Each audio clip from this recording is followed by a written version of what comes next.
Board Trustees meeting on Tuesday, May 26th. At this time, we will call the board meeting to order. First item on the agenda is the adoption of the agenda. Do I have a motion to approve the agenda? So moved. Second?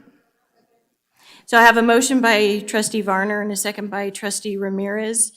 At this time, I will call for public comment. This is public comment on the adoption of the agenda only. Is there any public comment? Hearing none, we'll go ahead and move. All in favor, please say aye. Aye. Opposed? Motion passes unanimously. We'll go ahead and move on to, where is the flag? Item number 2, which is flag salute. Do we have a flag? There's one that's. Stay for the back. There's one outside. Yeah, there's one. Okay, we'll just face to the back. There's one outside, and if you please stand and join me for the Pledge of Allegiance.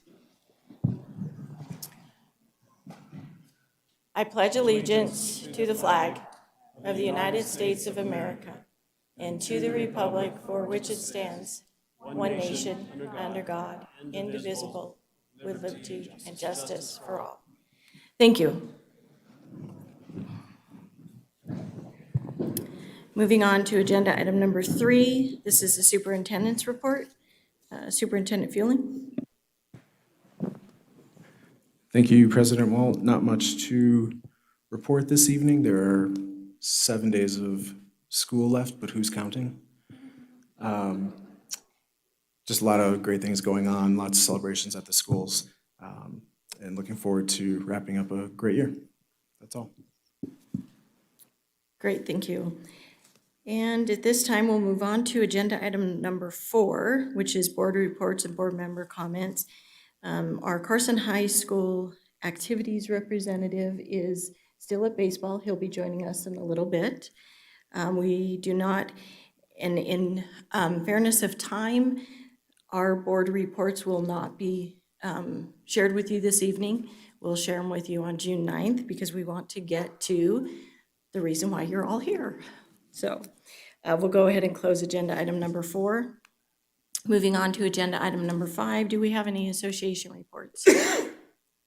Seeing none? All right, we will move on to agenda item number 6, which is the presentation of the 2025-26 Distinguished Students Awards for all Carson City School District schools, including Carson Montessori Charter School, and this is presented by our superintendent, A.J. Fueling.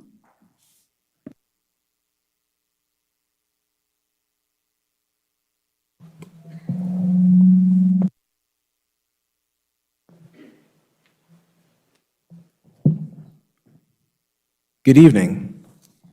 Welcome, everyone. We have 2 rather special recognitions going on this evening. For the first one, we have some students here. Maybe a few weeks ago, parents, guardians, you may have received a call from what you thought was some kind of scam, some kind of confused person letting you know that your child was being recognized as a distinguished student at a school board meeting. There's not a whole lot more information other than that. The history of and I'll tell you, if you're here, it is legitimate, I assure you. The history of this, back, I believe it was in 2016, one of our school board members at the time just made a comment that, we are regularly recognizing students that are, have amazing academics. We are recognizing students that are participating in some of the great offerings that we have, the clubs, activities that are successful in competitions. We're recognizing kids for athletics. But what about those kids that are just great kids?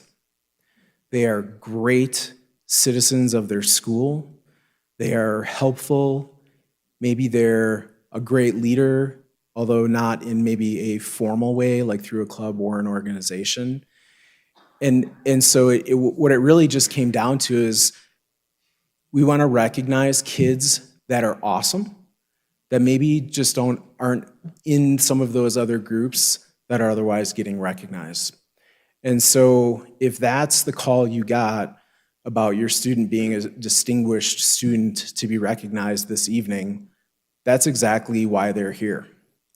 Their principal at their school has recognized them as being awesome.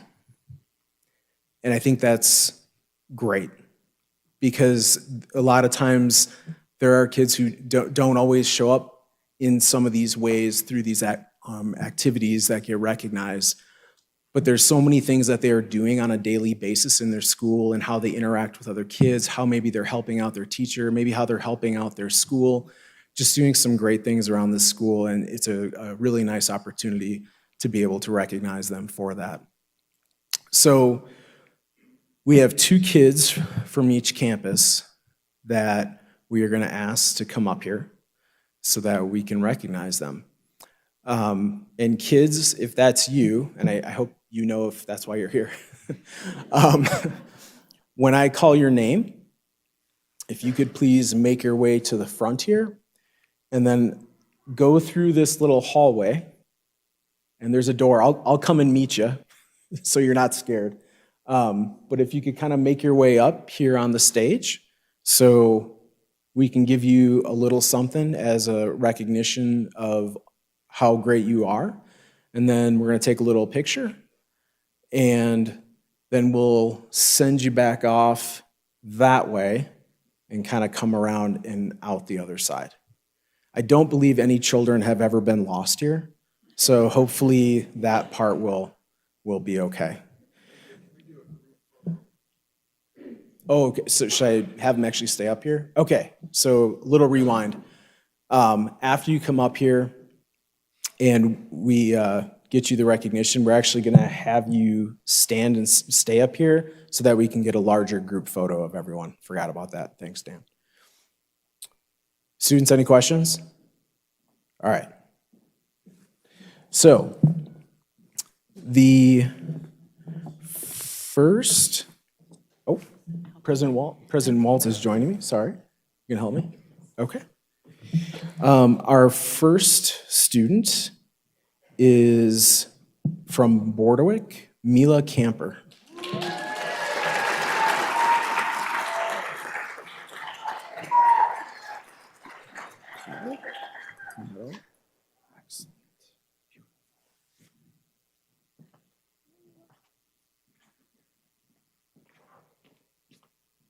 So Mila, before I give this to you, was walking back around and up here, was that scary in any way? That went okay? Yeah. So all the other students, they shouldn't be worried about it? It's not complicated? No. Okay, great. All right, so Mila, we have this for you, and we have this for you. Thank you. Thank you. All right, so why don't we have you, maybe if you want to just stand like on the red line, just kind of go down over that way, and we'll just keep lining up.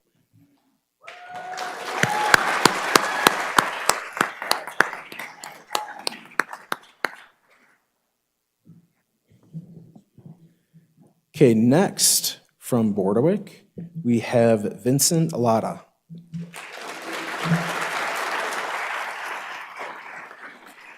Did you give him the medal?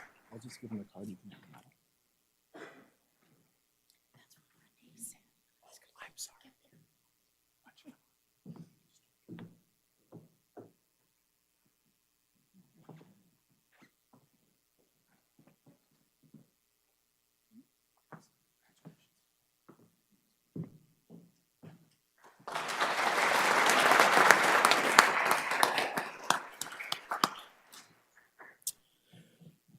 Okay, next from Empire Elementary School, we have Emma Aguilar.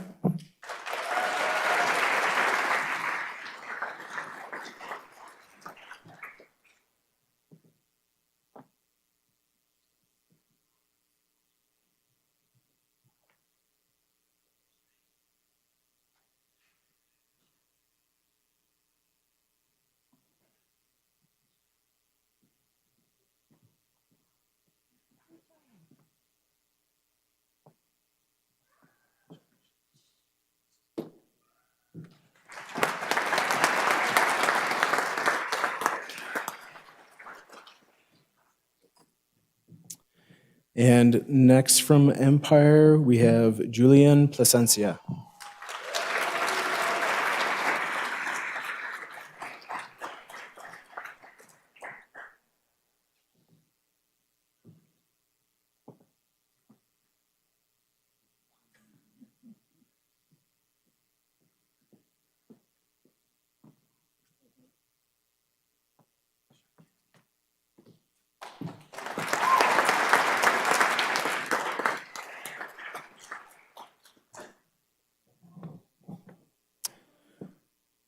And we move to Fremont Elementary School. We have Angelina Ruiz.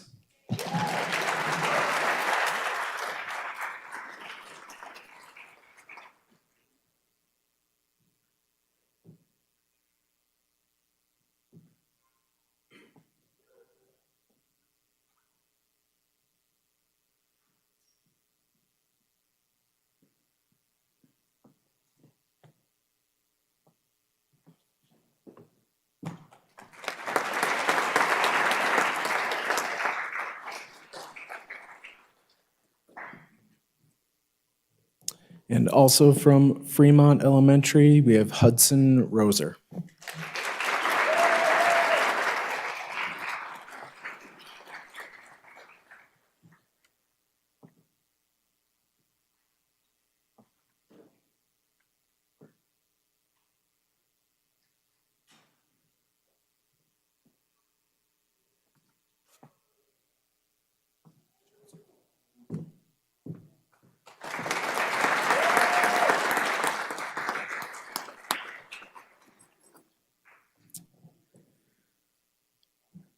Moving on to Fritch Elementary School, we have Laura Lee King.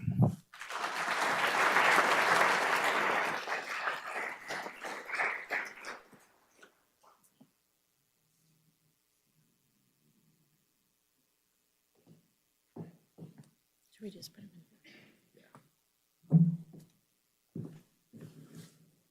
No Laura Lee?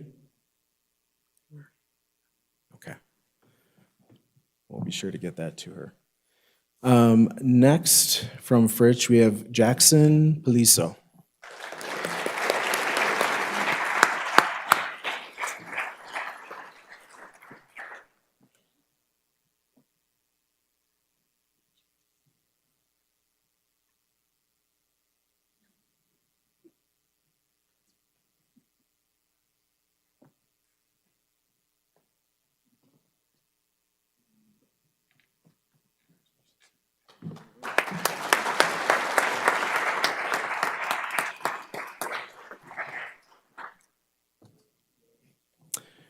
Okay, moving to Mark Twain Elementary School, we have Antonio Moreno Castro.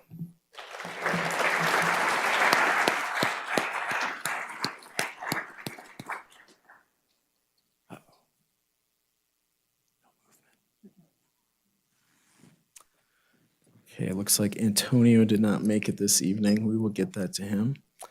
And then we have Luz Angel Finesse.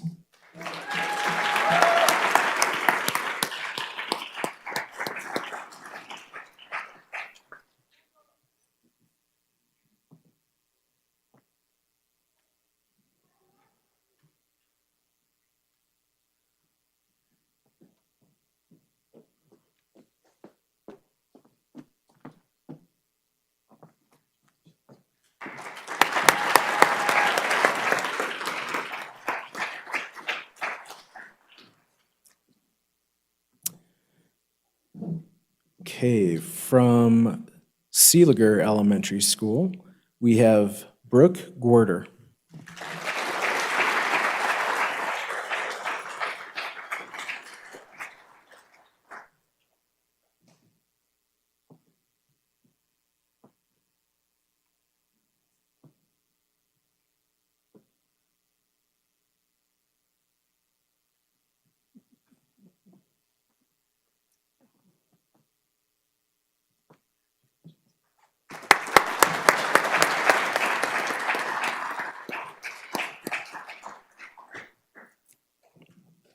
And also from Seeliger, Mateo Rios.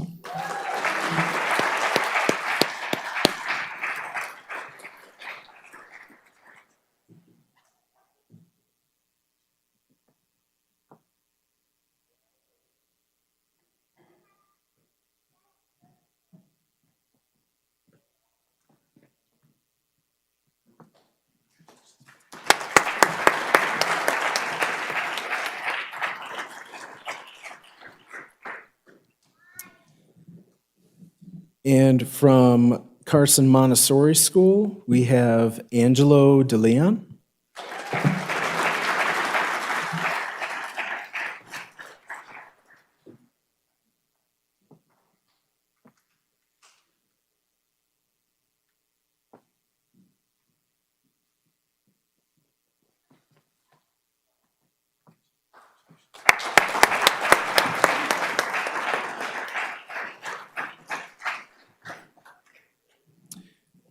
And also from Carson Montessori, we have Indigo McDougall.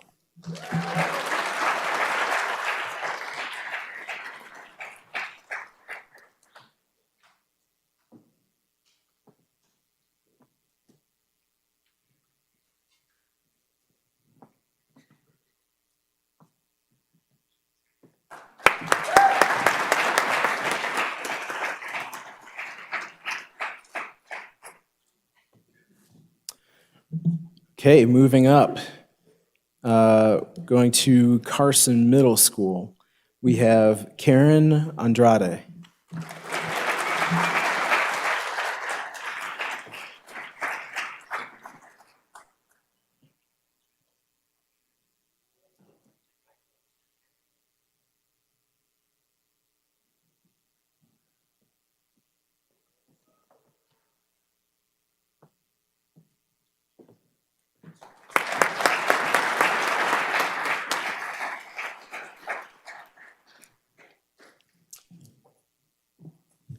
Next from Carson Middle School, we have Yamir Lugo.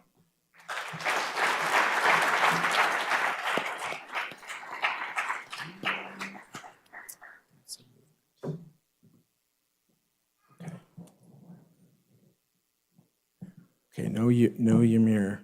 We will move on to Eagle Valley Middle School. Tonight we have Xander Montez.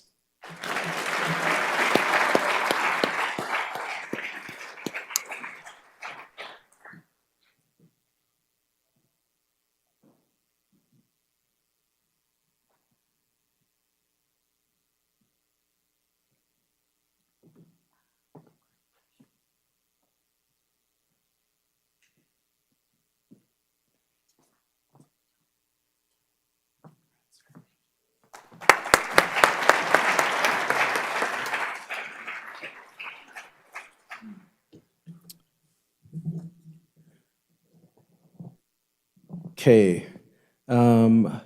From Carson High School main campus, we have Ashley of, nope, Eagle Valley. Riley Bass. So we're my mistake. I got ahead of myself. Riley Bass. From Eagle Valley Middle School, we have Riley Bass.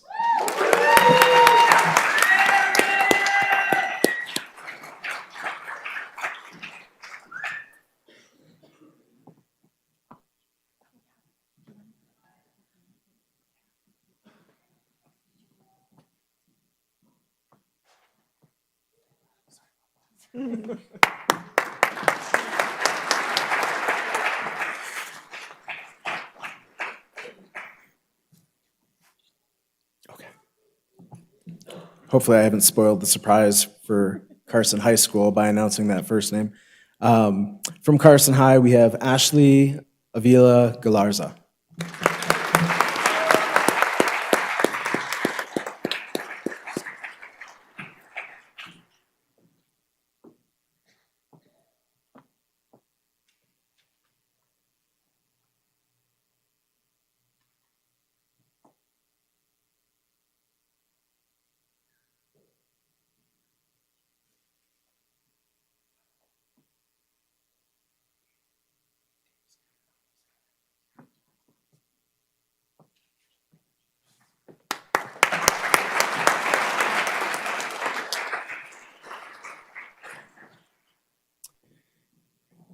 And also from Carson High School, Caden Coleman.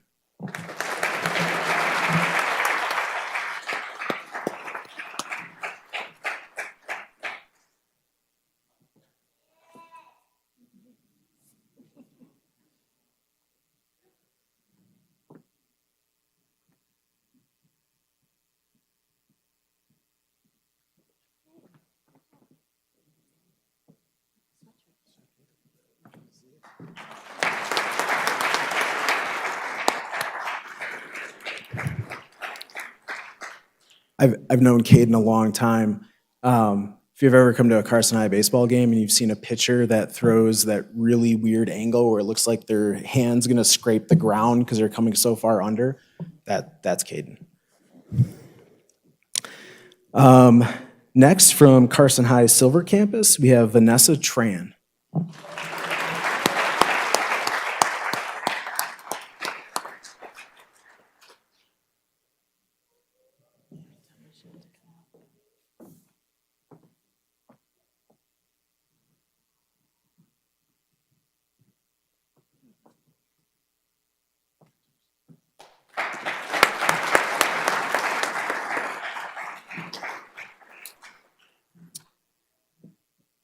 And from Carson High Silver Campus, we have Josiah Zacharias.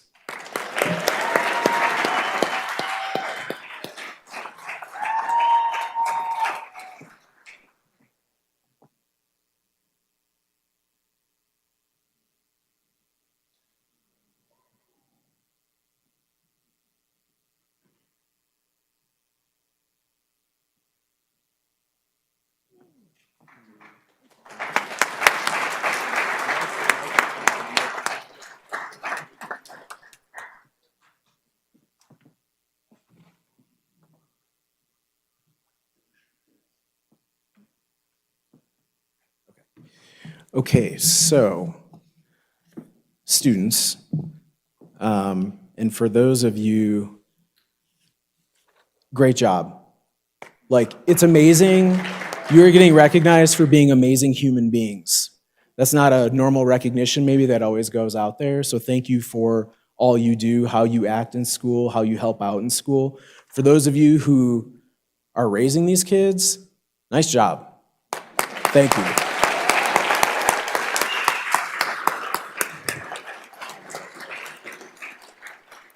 So if we could take a little pause here. And Mr. Davis, I'm thinking you probably want to arrange for a picture in some way, and then families, if you want to kind of gather around, whatever you want to do. But Dan, I'll let you kind of guide this. Should we get in front?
I'm not sure how long we should awkwardly make them wait up here. Kind of enjoying this. Does anyone want to get last minute photos here quick? We got one. Okay.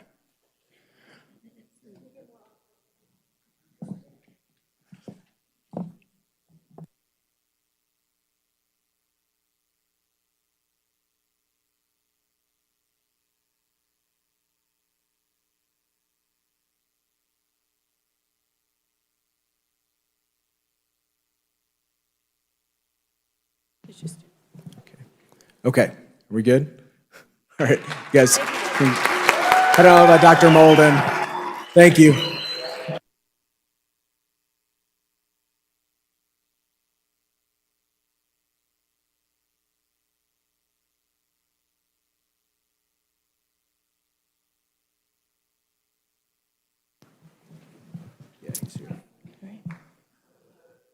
Okay, great, thank you.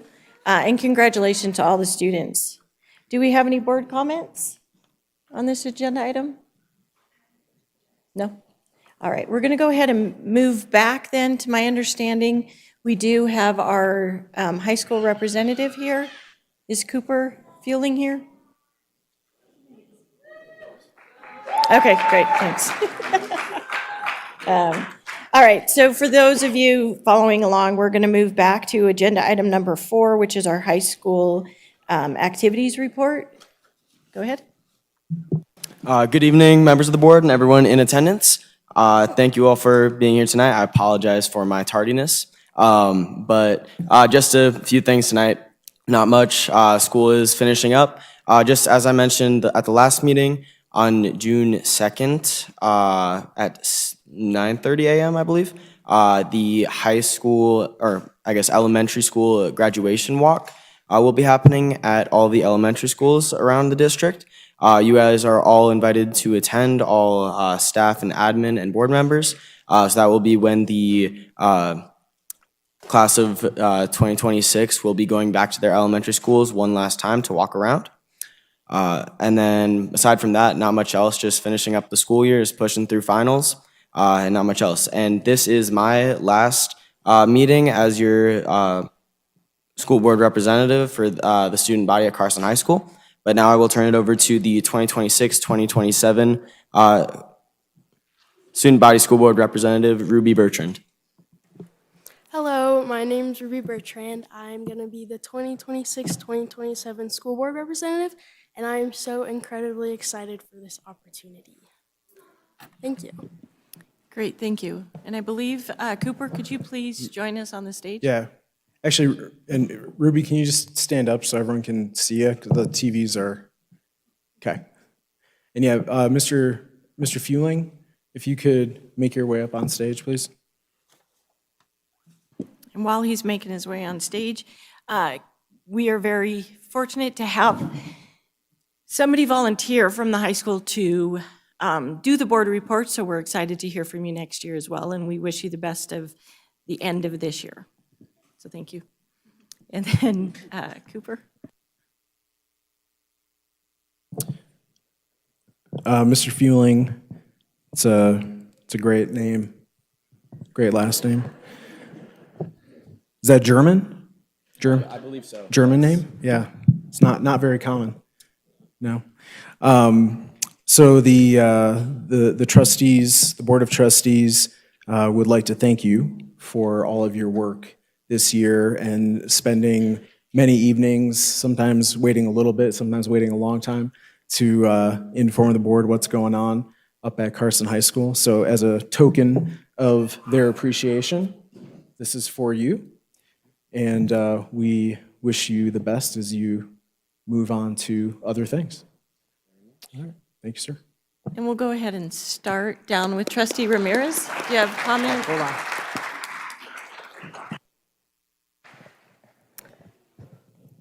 Cooper, you did a magnificent job keeping us updated as to what's going on in the high school. So congratulations. You have developed public speaking skills, and I think that's going to take you far. So congratulations and keep up the good work. Thank you. I wasn't prepared. I'm sorry. But thank you. And it's great to just see you mature and move on and see you around the community as I do. And I wish the best for you very much. Keep getting buff too. All right. Great job, Cooper. I've always been super impressed by you. You get up here, you're so calm, you're put together. You hardly even have notes with you. Just remember all of this stuff. And those are some skills that are going to take you far. So good luck in the next chapter of your life. Next chapter of your life is just senior year, right? You're not going anywhere. So if you're tapping out of this, are you still involved in student council for next year? What are you doing? Senior class president. Nice work. Thank you for volunteering to step up and lead like that. I know you'll be an asset to your peers. I appreciate everything you've been to the board. Yeah, I wanted to thank you for all the information you provided. You're always clear with what you wanted to say. Like somebody mentioned, you did it without notes most of the time, which I don't know how you did it, but anyway, and I want to thank you for spending Tuesday nights with us twice a month, and just really appreciate everything you've done. Thank you. Thank you, Cooper. You are impressive. I think many have said as well, how you were able to get up there and give us all the reports off of retention was amazing to me. We're all taking notes up here, and you're just doing what you do. So thank you so much, the time that you've given us, and good luck next year. And we'll miss you. Thanks.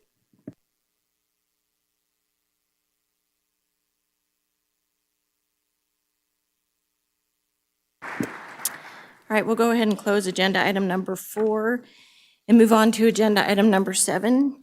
This is the introduction of 2025-2026 Carson City School District retirees and employees who are leaving the district after 10 or more years of service. This is a discussion item, and this will be presented by Superintendent Fueling.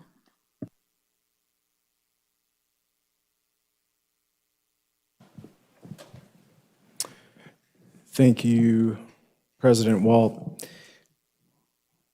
This evening, like we do each school year around this time, we recognize some people who have been in our district for quite a while.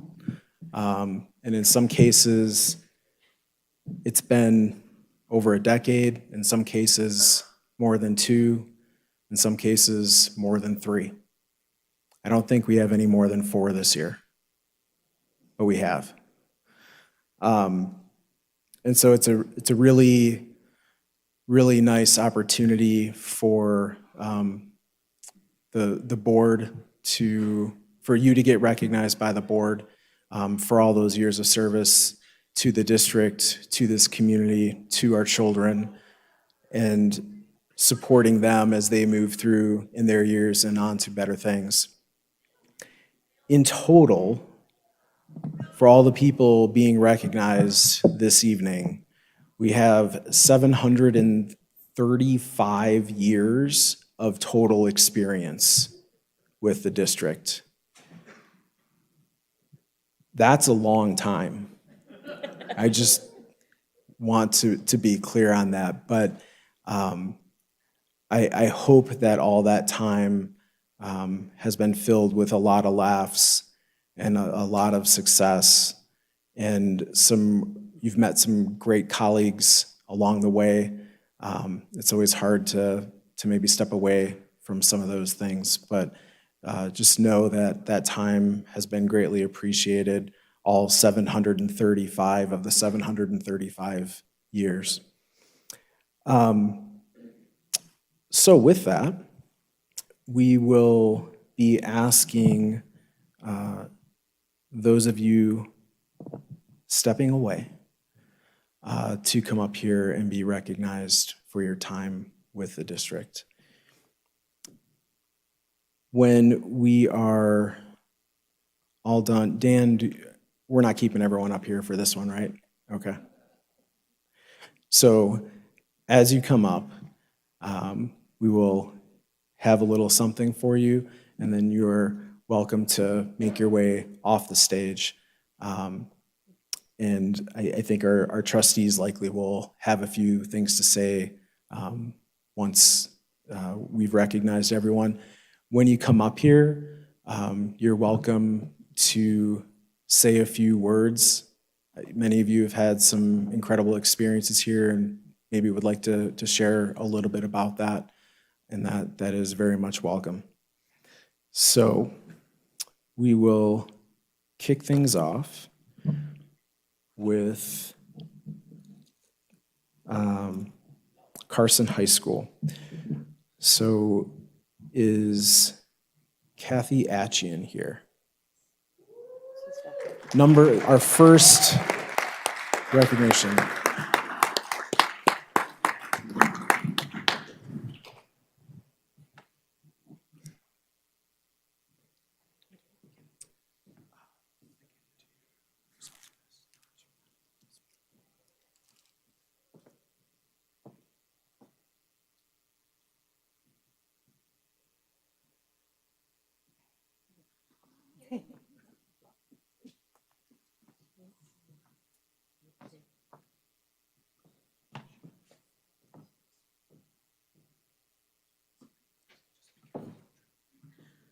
I just want to say it's bittersweet. Working at Carson High School has been amazing. Made wonderful friendships, and I'll take with me a lot of great memories. Thank you.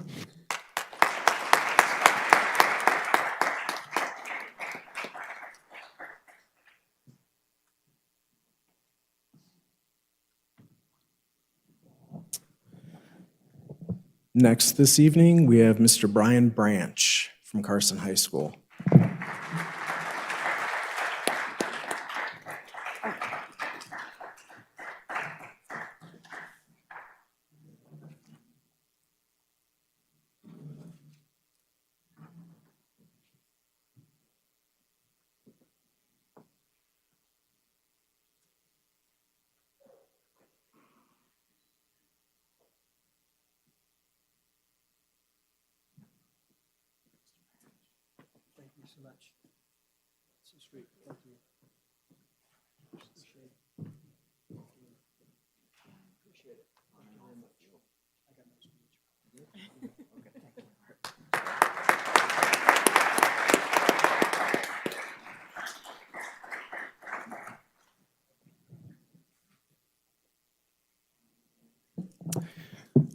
Next, we have Jose Gomez. I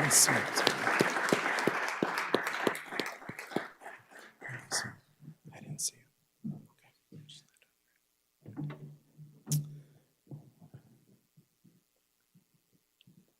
Also from Carson High School, we have Christy McComber.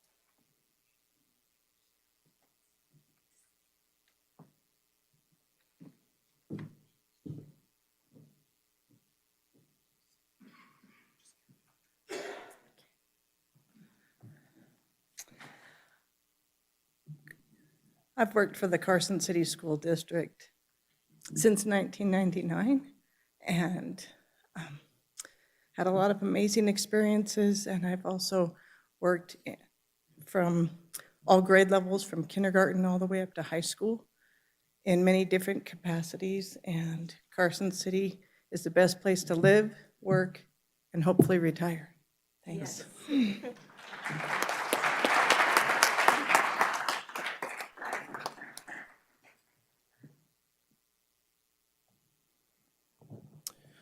Okay, next from Carson High School, we have Andy Sonamaker.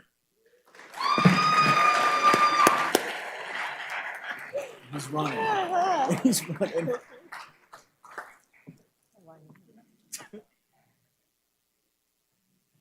You won.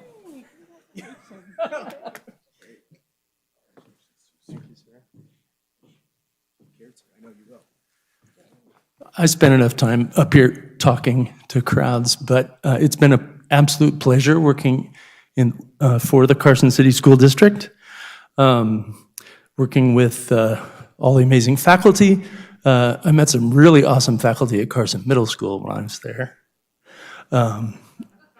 And I just want to shout out to the awesome kiddos that I've gotten to work with.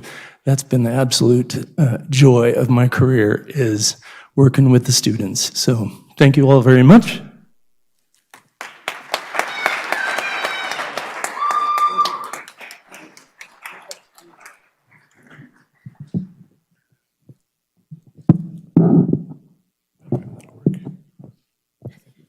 He was like bending down.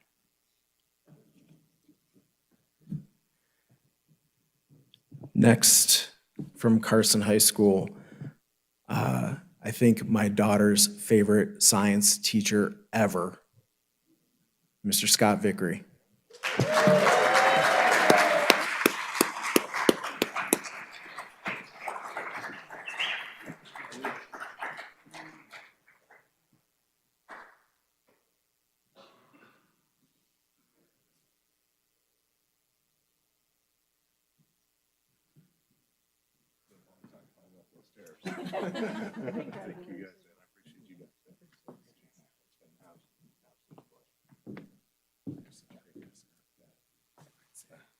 I don't have much to say. I'll keep it short. I just want to say thank you, man. It's been an absolute pleasure. I started in '99. The day my dad retired, they said they wouldn't let two Vickeries teach here at the same time. So he taught here for 14 years, so it's almost a half century of Vickeries come to a close right here. So thank you, guys.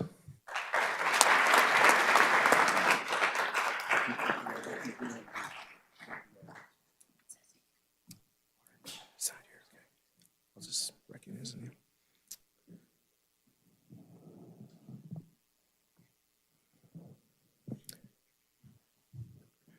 Mr. Vickery, I do believe Mr. Sonamaker had a faster time up here than you did, so maybe we can work on that in retirement.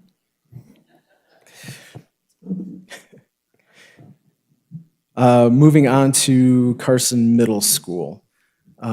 First, we have a teacher who could not make it here this evening, but has been with us for 18 years, Mr. Mark Bacon.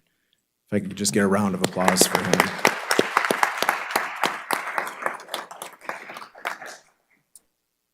Somebody should slide that down.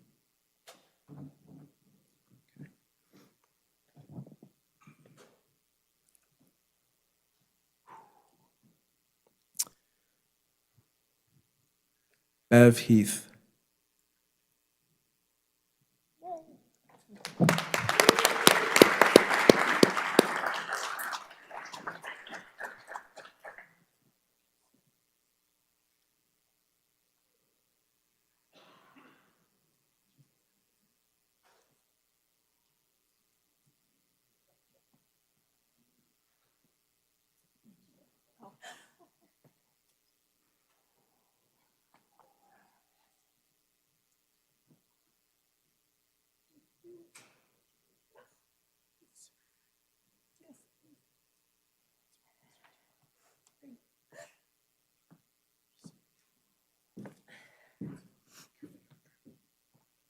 So I've been with the Carson City School District for 26 years, and I've loved every minute of it, and I'm sure going to miss all the kids and all the staff that I've worked with. Thank you.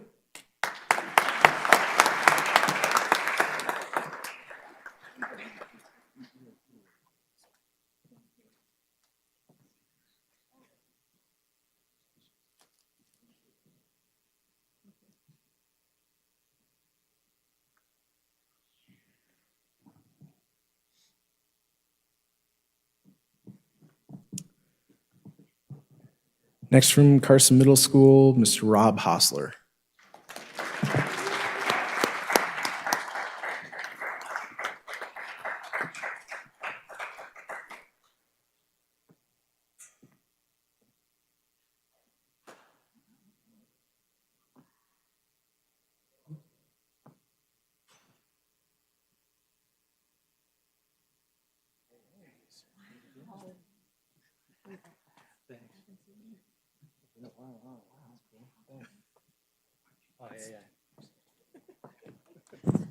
Wow, 29 years in one school. Woo! 34 years total. You know you've been teaching a while when your rotations switch and you're doing attendance the first time, and you say, "Hey, do you have a brother named Justin?" And the kid goes, "That's my dad." You know you've been around a while when that happens. So my wife Jackie's here, and she moved here with me in 1997, and we lived in a tent. And today we have a beautiful home. We raised 2 kids, several dogs, a cat. We traveled around the world, all the states, and I was fortunate enough to coach for 25 years, several sports. And I can tell you what else teaching's done for me in this district. I was just out of school for 6 months with an illness, and I have to say thank you to Dan Sadler and Amy Robinson and Jeremy Lewis for allowing me to heal up and give back. And you also know you've been teaching a long time when you miss 6 months and you still have over 100 sick days. So that's pretty good. So, and our insurance is good enough, everybody. I owed 0, and I probably had $1 million bill. So I want to thank everybody for that, and good luck to everybody continuing on. Before you know it, you'll be up here if you're not coming up tonight. So thank you all for a great 29 years.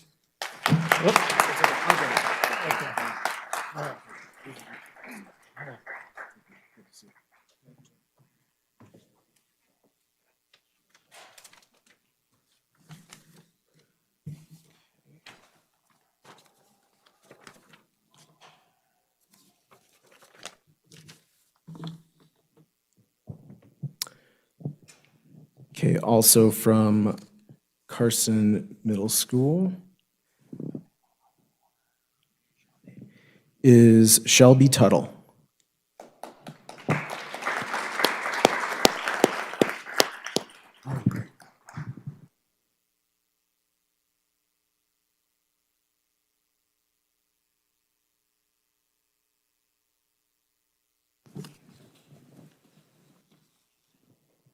And our last retiree from Carson Middle School, Principal Amy Robinson.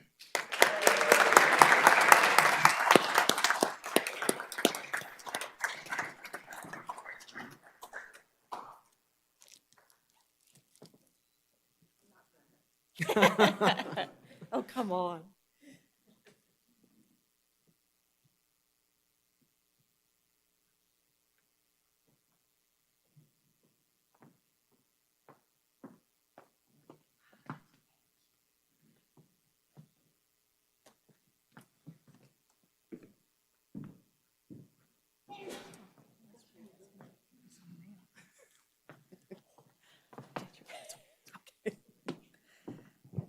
Um, 30 years in the district. Carson City School District is the best district. Every day is truly an adventure when you're in education. Can't wait to see what my next adventure is. And working with staff, amazing. Mr. Sonamaker, I agree, the joy comes from the kids. Like that, every day is a joy with working with all of the kids that we get to work with. So thank you for a great 30 years.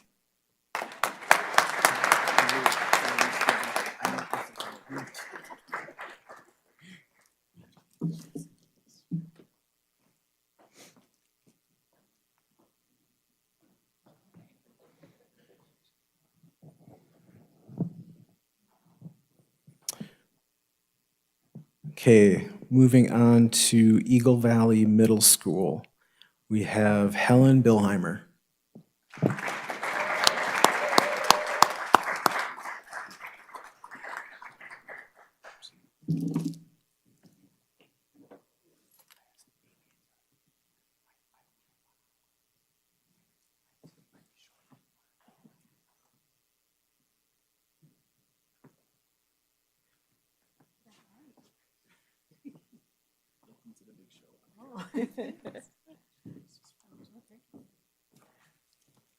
So Lupe, they don't tell you there's a big light when you get up here? It's been great working here. I moved here from Virginia, and at new teacher training, 3 different people told us, say Nevada. And I was happy I already knew how to say that. So it's been a great experience. Thank you.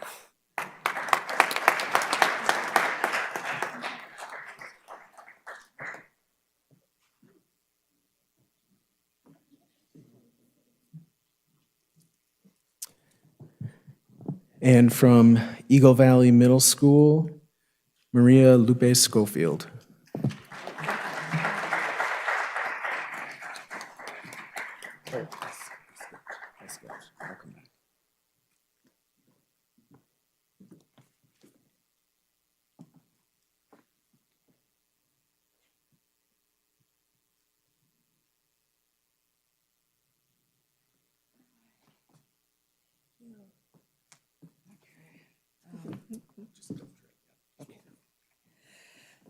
I started with the school district back in 1995 as an ESL parapro for 8 years at CMS, and then I moved on to Carson High as a math teacher for 10 years, and I'm finishing up at Eagle Valley as a school counselor, so it's been great, fun, wild ride. Thank you.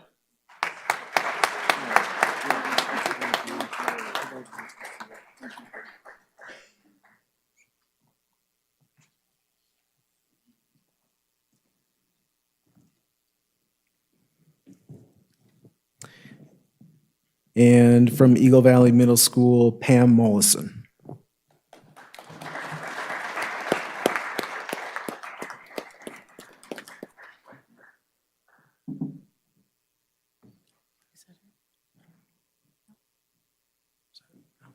You can't see up here. Yeah, it's really hard.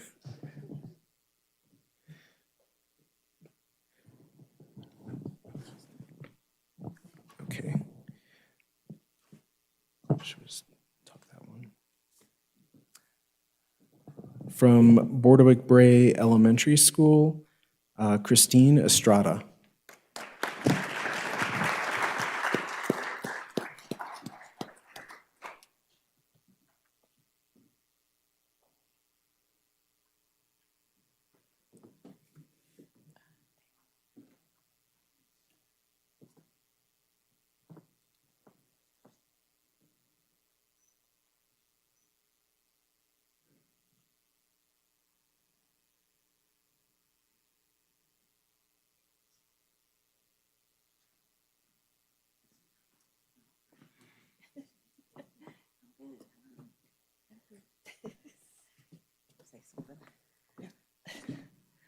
I've been with the school like 22 years because I started out just doing part-time work. But I worked as a reading tutor for 9 years, and I've been in kindergarten, I believe, 12. And I wouldn't be able to do it without my partner in crime, Ann Ulrich. But I'm known as Miss Chrissy, and I'll miss that. The kids always call me Miss Chrissy. Thank you.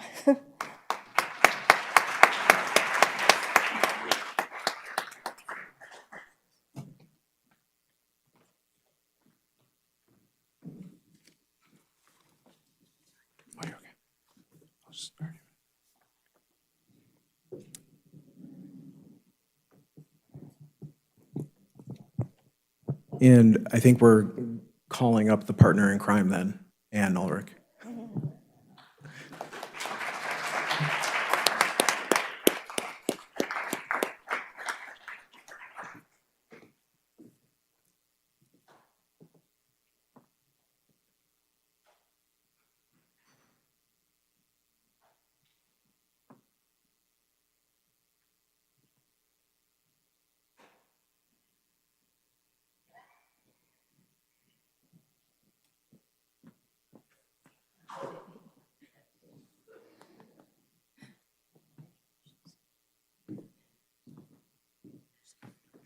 That's all right. They can't see me anyway.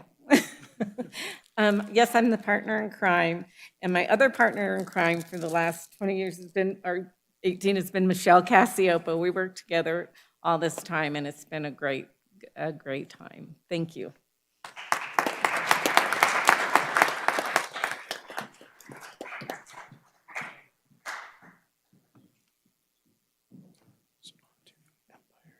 Oh, Lisa's not here. From Empire Elementary School, we have Gail Omohundro.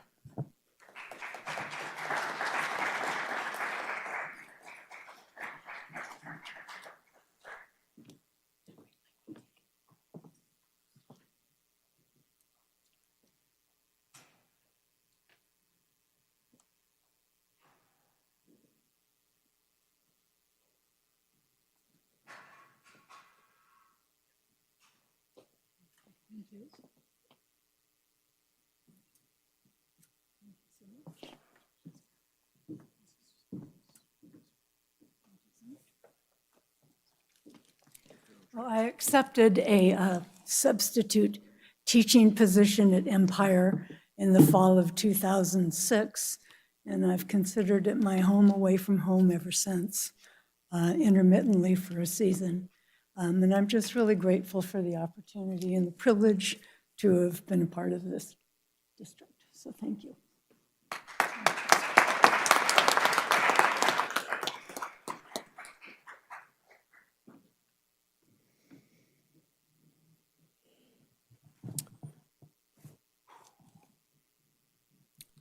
From Fremont Elementary School, Principal Dr. Jennifer Ward.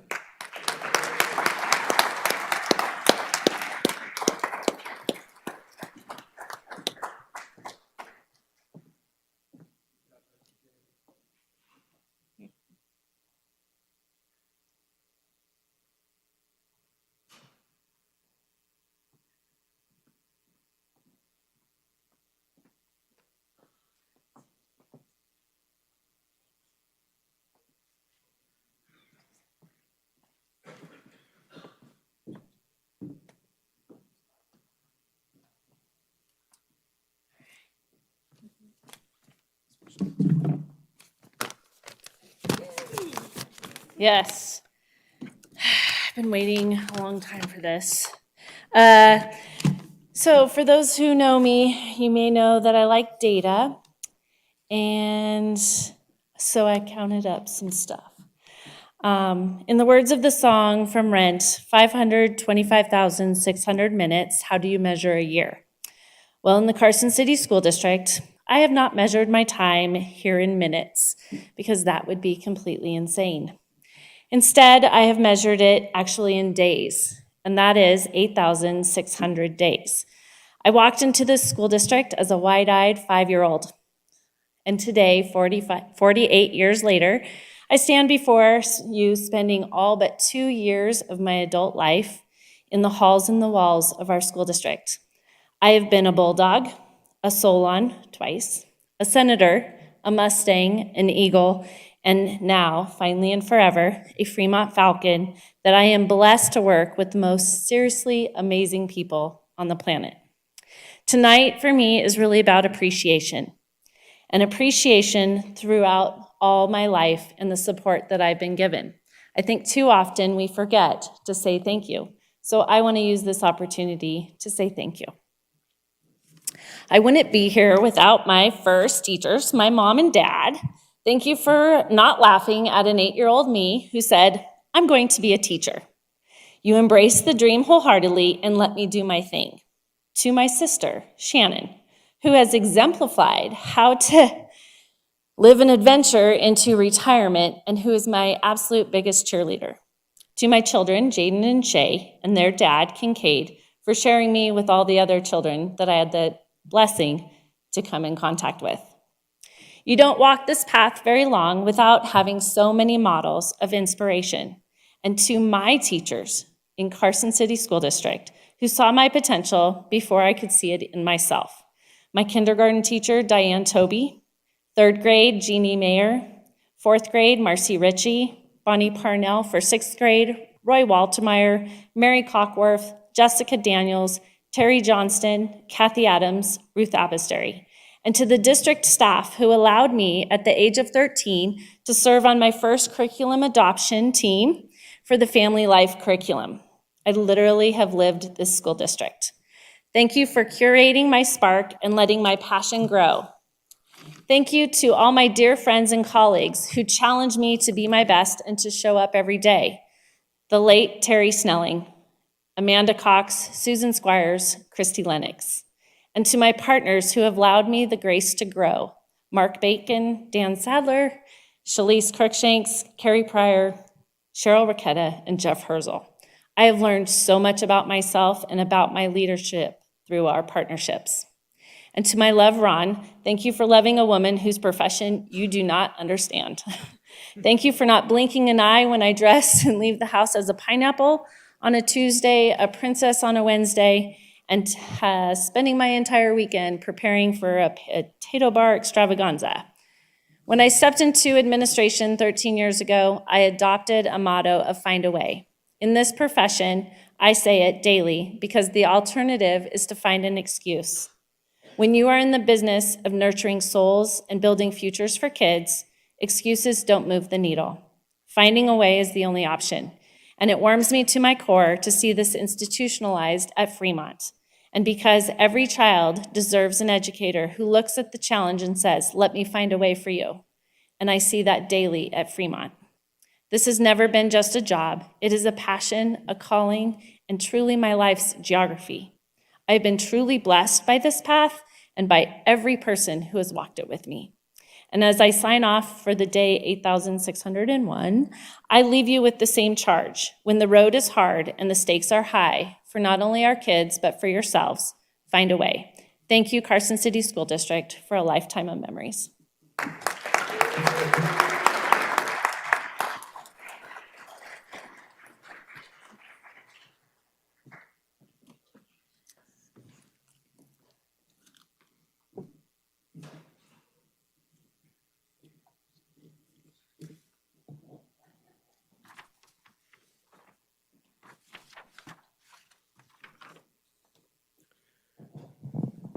Okay, from Fritch Elementary School, Jim Phillips.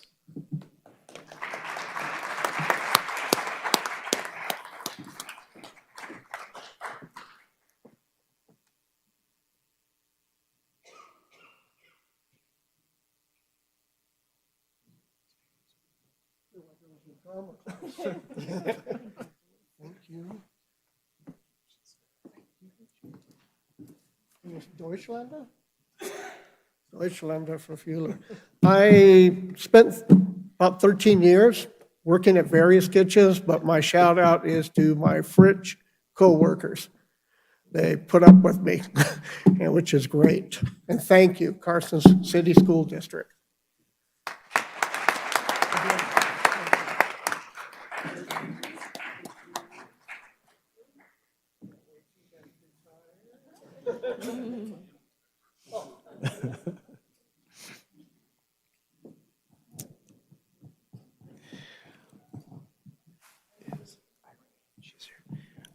Also from Fritch Elementary School, Irene Waltz.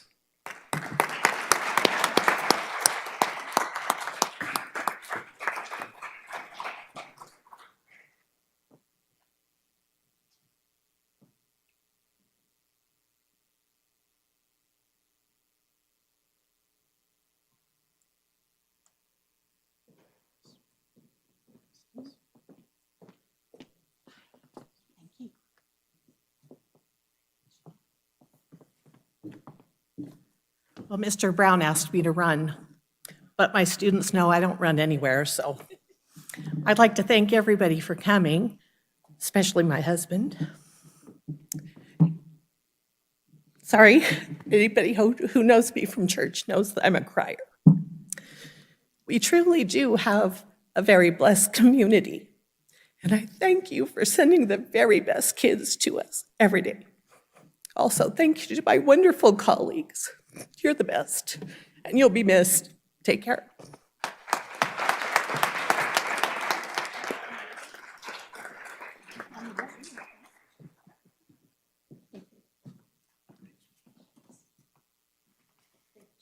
She's not here. Yeah. Start stealing.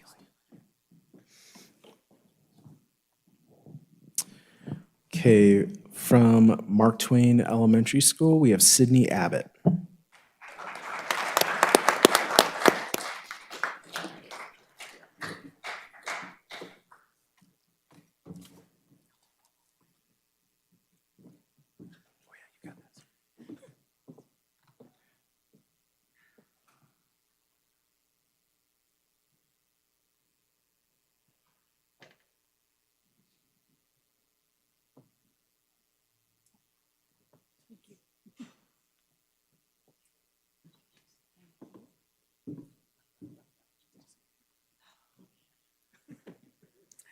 Hi.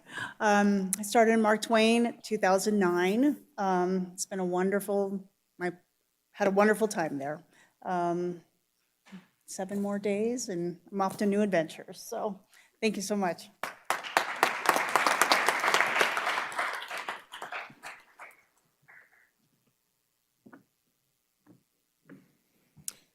And also from Mark Twain Elementary School, Kim Collier.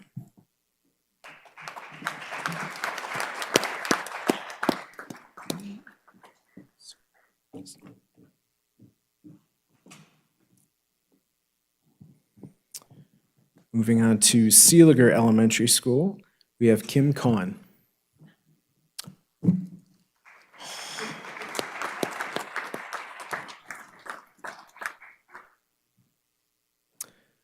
And then from Seeliger Elementary, we have Bonnie Medeiros.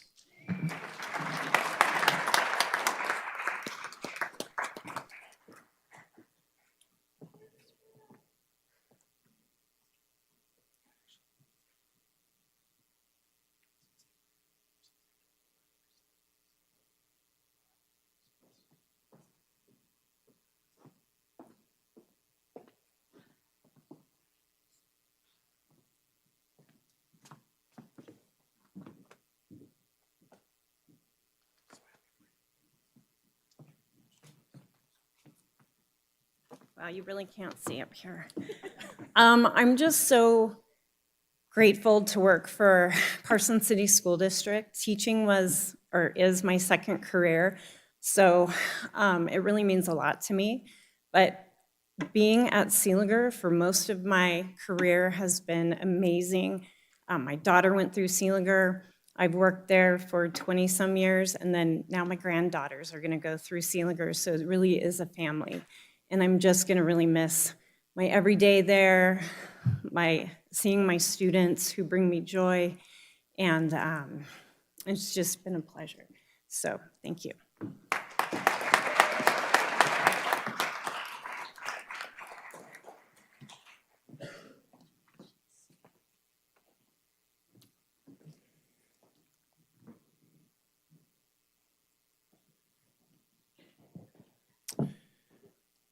Next, through Student Support Services, we have Carolyn Akins.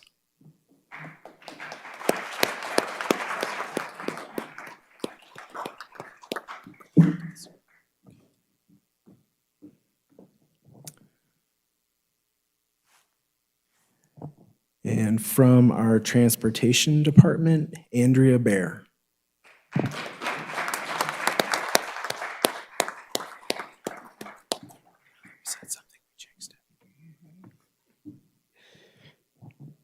And from Transportation, Cherie Fletcher. There she is.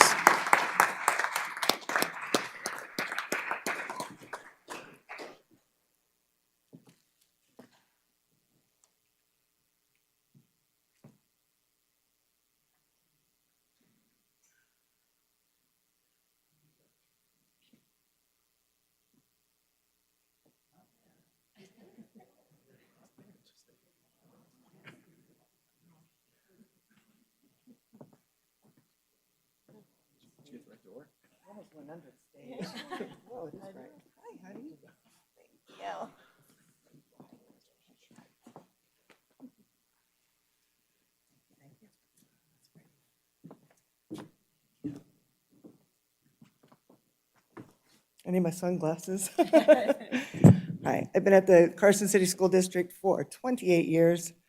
All of that has been with the Transportation Department.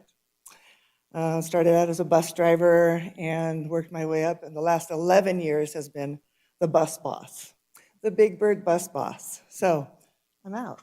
Thank you. It's been great. Thank you, everybody.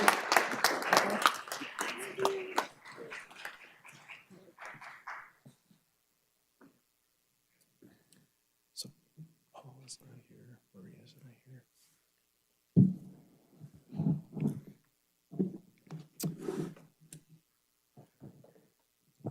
And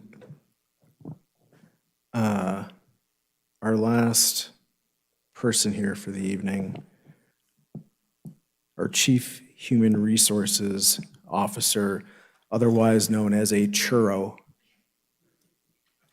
Mr. Dan Sadler.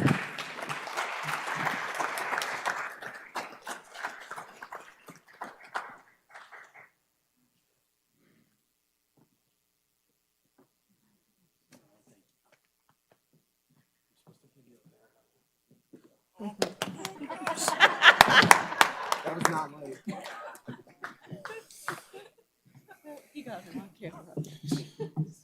Thank you. Just a quick, thank you, Mr. Fueling, for putting up with my sense of humor and for believing in me in this role. All the people here who are retiring, you're an inspiration. I've enjoyed working with all of you that I know over the years. I'm not retiring. I'm going to keep working, but my time here in Carson City School District has been tremendous. Oh, AJ, you're supposed to be doing interpretive miming as I speak. No, okay. Just want to say we've got a tremendous school board here. We've got great staff in this district and awesome students, and want to thank you all for the opportunity to work here. So thank you very much.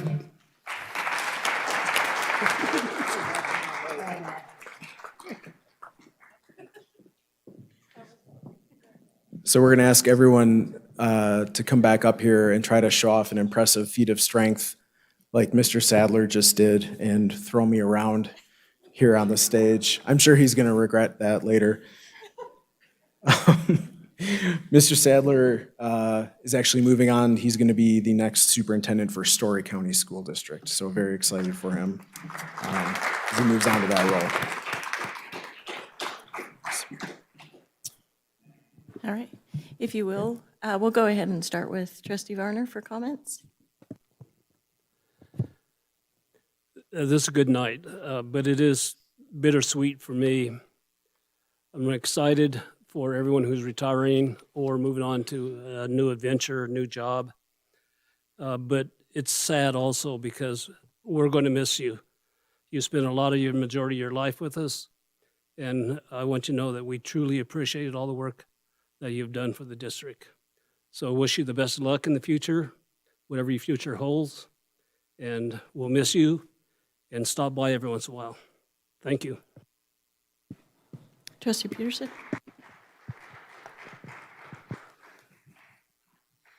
AJ mentioned the 735 combined years of experience that is retiring and leaving the district. And Dr. Ward, I can't math all this out, but I think if we could count the number of children that have been touched in those 735 years, it would be incredible.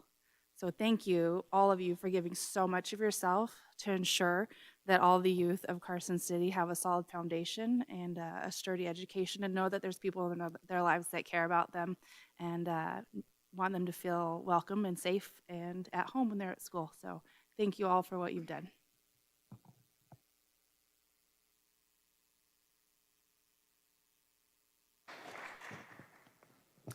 A lot of years between all of you, and it's amazing. And just echoing what Michelle said, a lot of lives touched, and you've all done amazing things, and you're going on to do more amazing things. And so congratulations and good luck. Enjoy your retirement.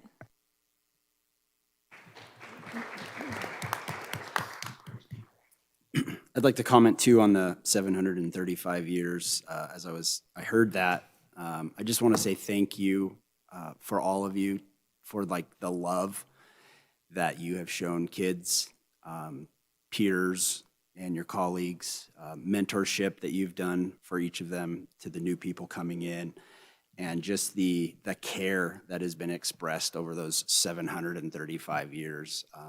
Just know that you have absolutely touched lives, and it will not be forgotten, I promise.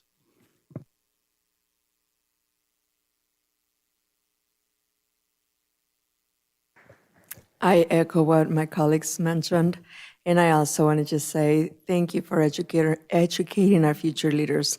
You truly gave your heart and your energy to them, and so we are very, very, very grateful for all you did for our students. Thank you.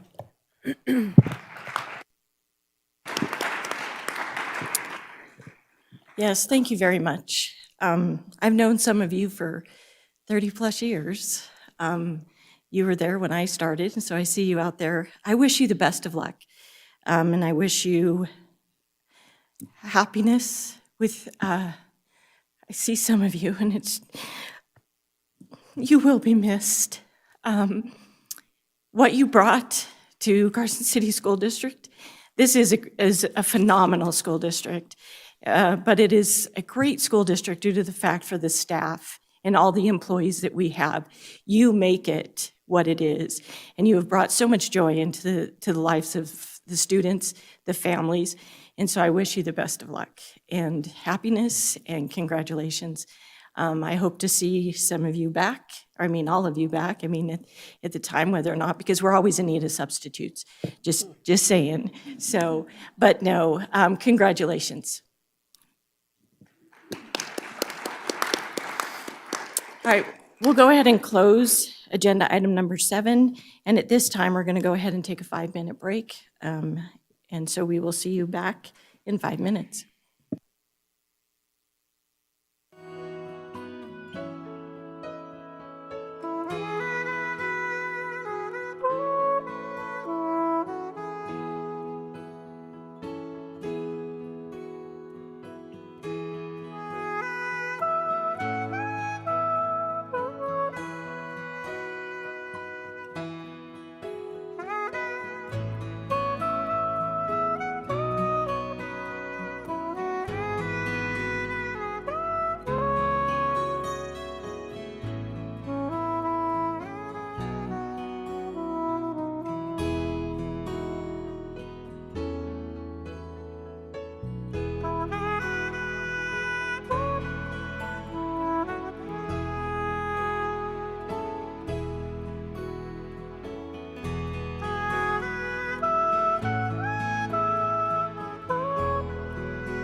for allowing us to get a 5-minute break.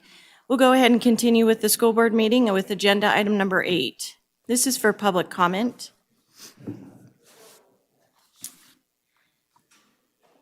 Renee, did we have public comment submitted online? Yes, President Walt. A public comment was received from Evan Yeomans, Landon Martin, and Brenna Bow. Copies were provided to the board members and will be included in the permanent record. Thank you. Great, thank you. I'd also like to comment that we did receive a written letter that was distributed to all of the board members and to our clerk, superintendent, and to our attorney. You have that with you right now. Okay, so that has been received and submitted. At this time, we will call for public comment. You will have 3 minutes.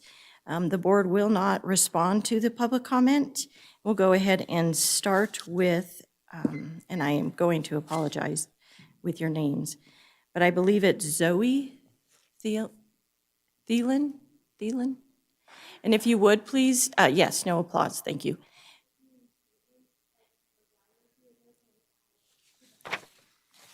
Yes, and that is Madison Hager. So if you would, if you'll come down to the table, make sure that the microphone that you see a green light from red to green.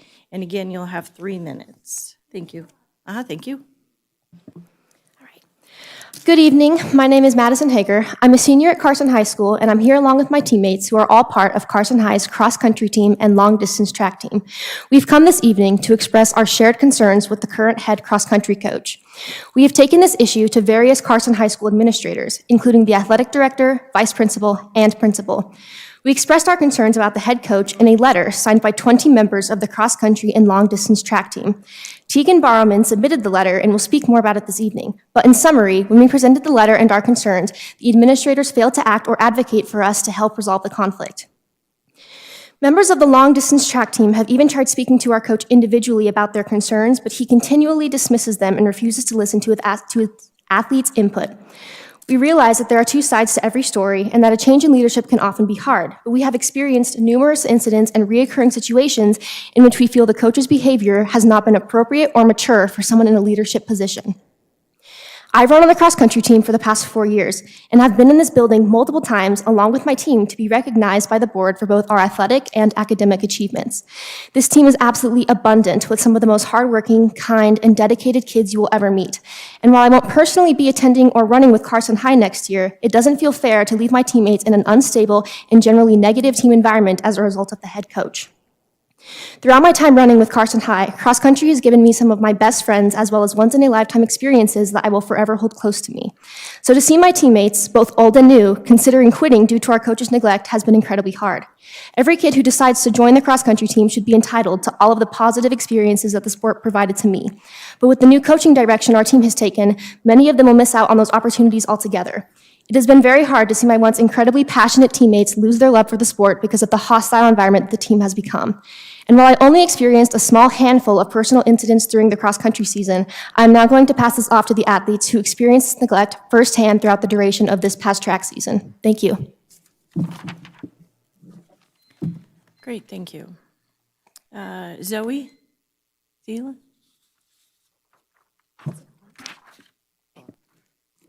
Hello, my name is Zoe Thielen, and I'm a freshman distance runner on the Carson High School cross-country and track teams. I'm speaking today on behalf of the team regarding concerns about the cross-country and track distance head coach, Russ Munyon.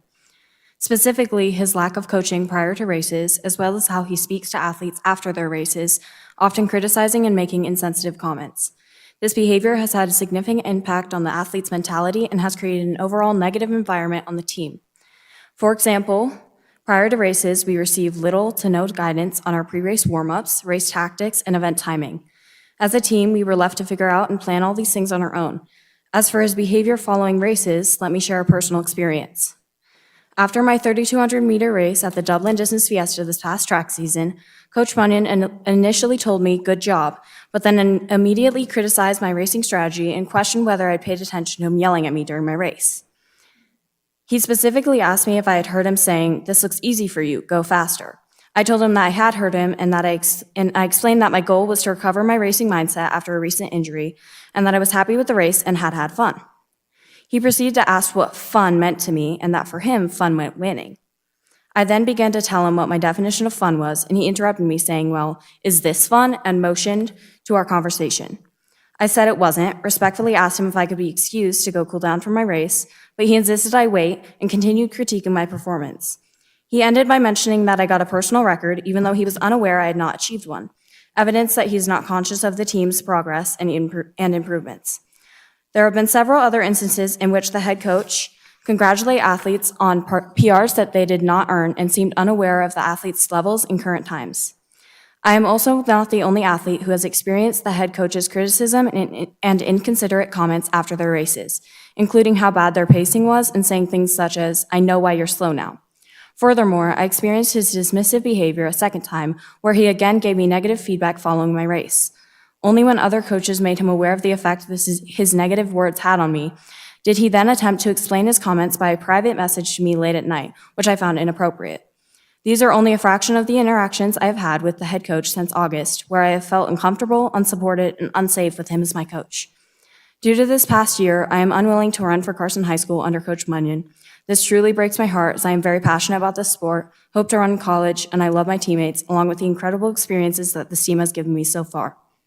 Unfortunately, I know that multiple of us feel the same way and are left with no other choice but to discontinue running under the current head coach.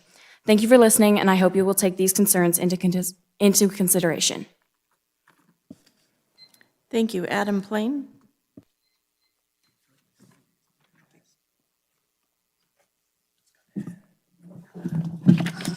Thank you. My name is Adam Plain. I'm a parent of a Carson High School distance athlete. I'm reading a statement written by my wife, Renee Plain, who is unable to attend today because the 26-27 cross-country team meeting was scheduled at this exact same time. Good evening, members of the school board. I want to begin by saying this is not about students resisting change or disliking a new coach. Athletics naturally evolves and coaching styles differ. What concerns many families is the growing pattern of organizational failures, athlete stress, safety concerns, and the feeling among students that their concerns were not taken seriously when they attempted to advocate for themselves appropriately. These athletes did exactly what we hope young adults learn to do. They organized respectfully, documented concerns thoughtfully, followed the proper chain of command, and requested meetings with administration. They advocated not just for themselves, but for the future of their program and the younger athletes who will follow them. From their perspective, they felt unheard. As a parent, that is deeply concerning. I have watched student athletes who were once excited and confident become discouraged and anxious about the future of a program they care deeply about, with some even leaving partway through the season. I have heard concerns regarding training practices, communication, supervision, organization at meets, and overall athlete support.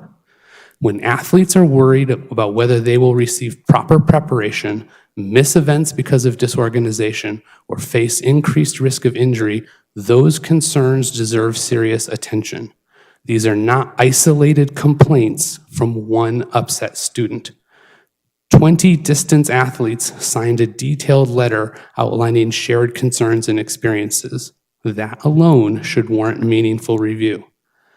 I also want to acknowledge how difficult it is for students to stand here publicly tonight.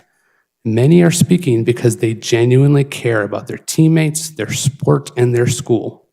As parents, we are not asking for perfection. We are asking for accountability, athlete safety, proper leadership, and a thorough investigation into the concerns being raised. More importantly, we are asking that these students not be dismissed simply because they had the courage to speak up. Thank you. Thank you. Brianna Nunez?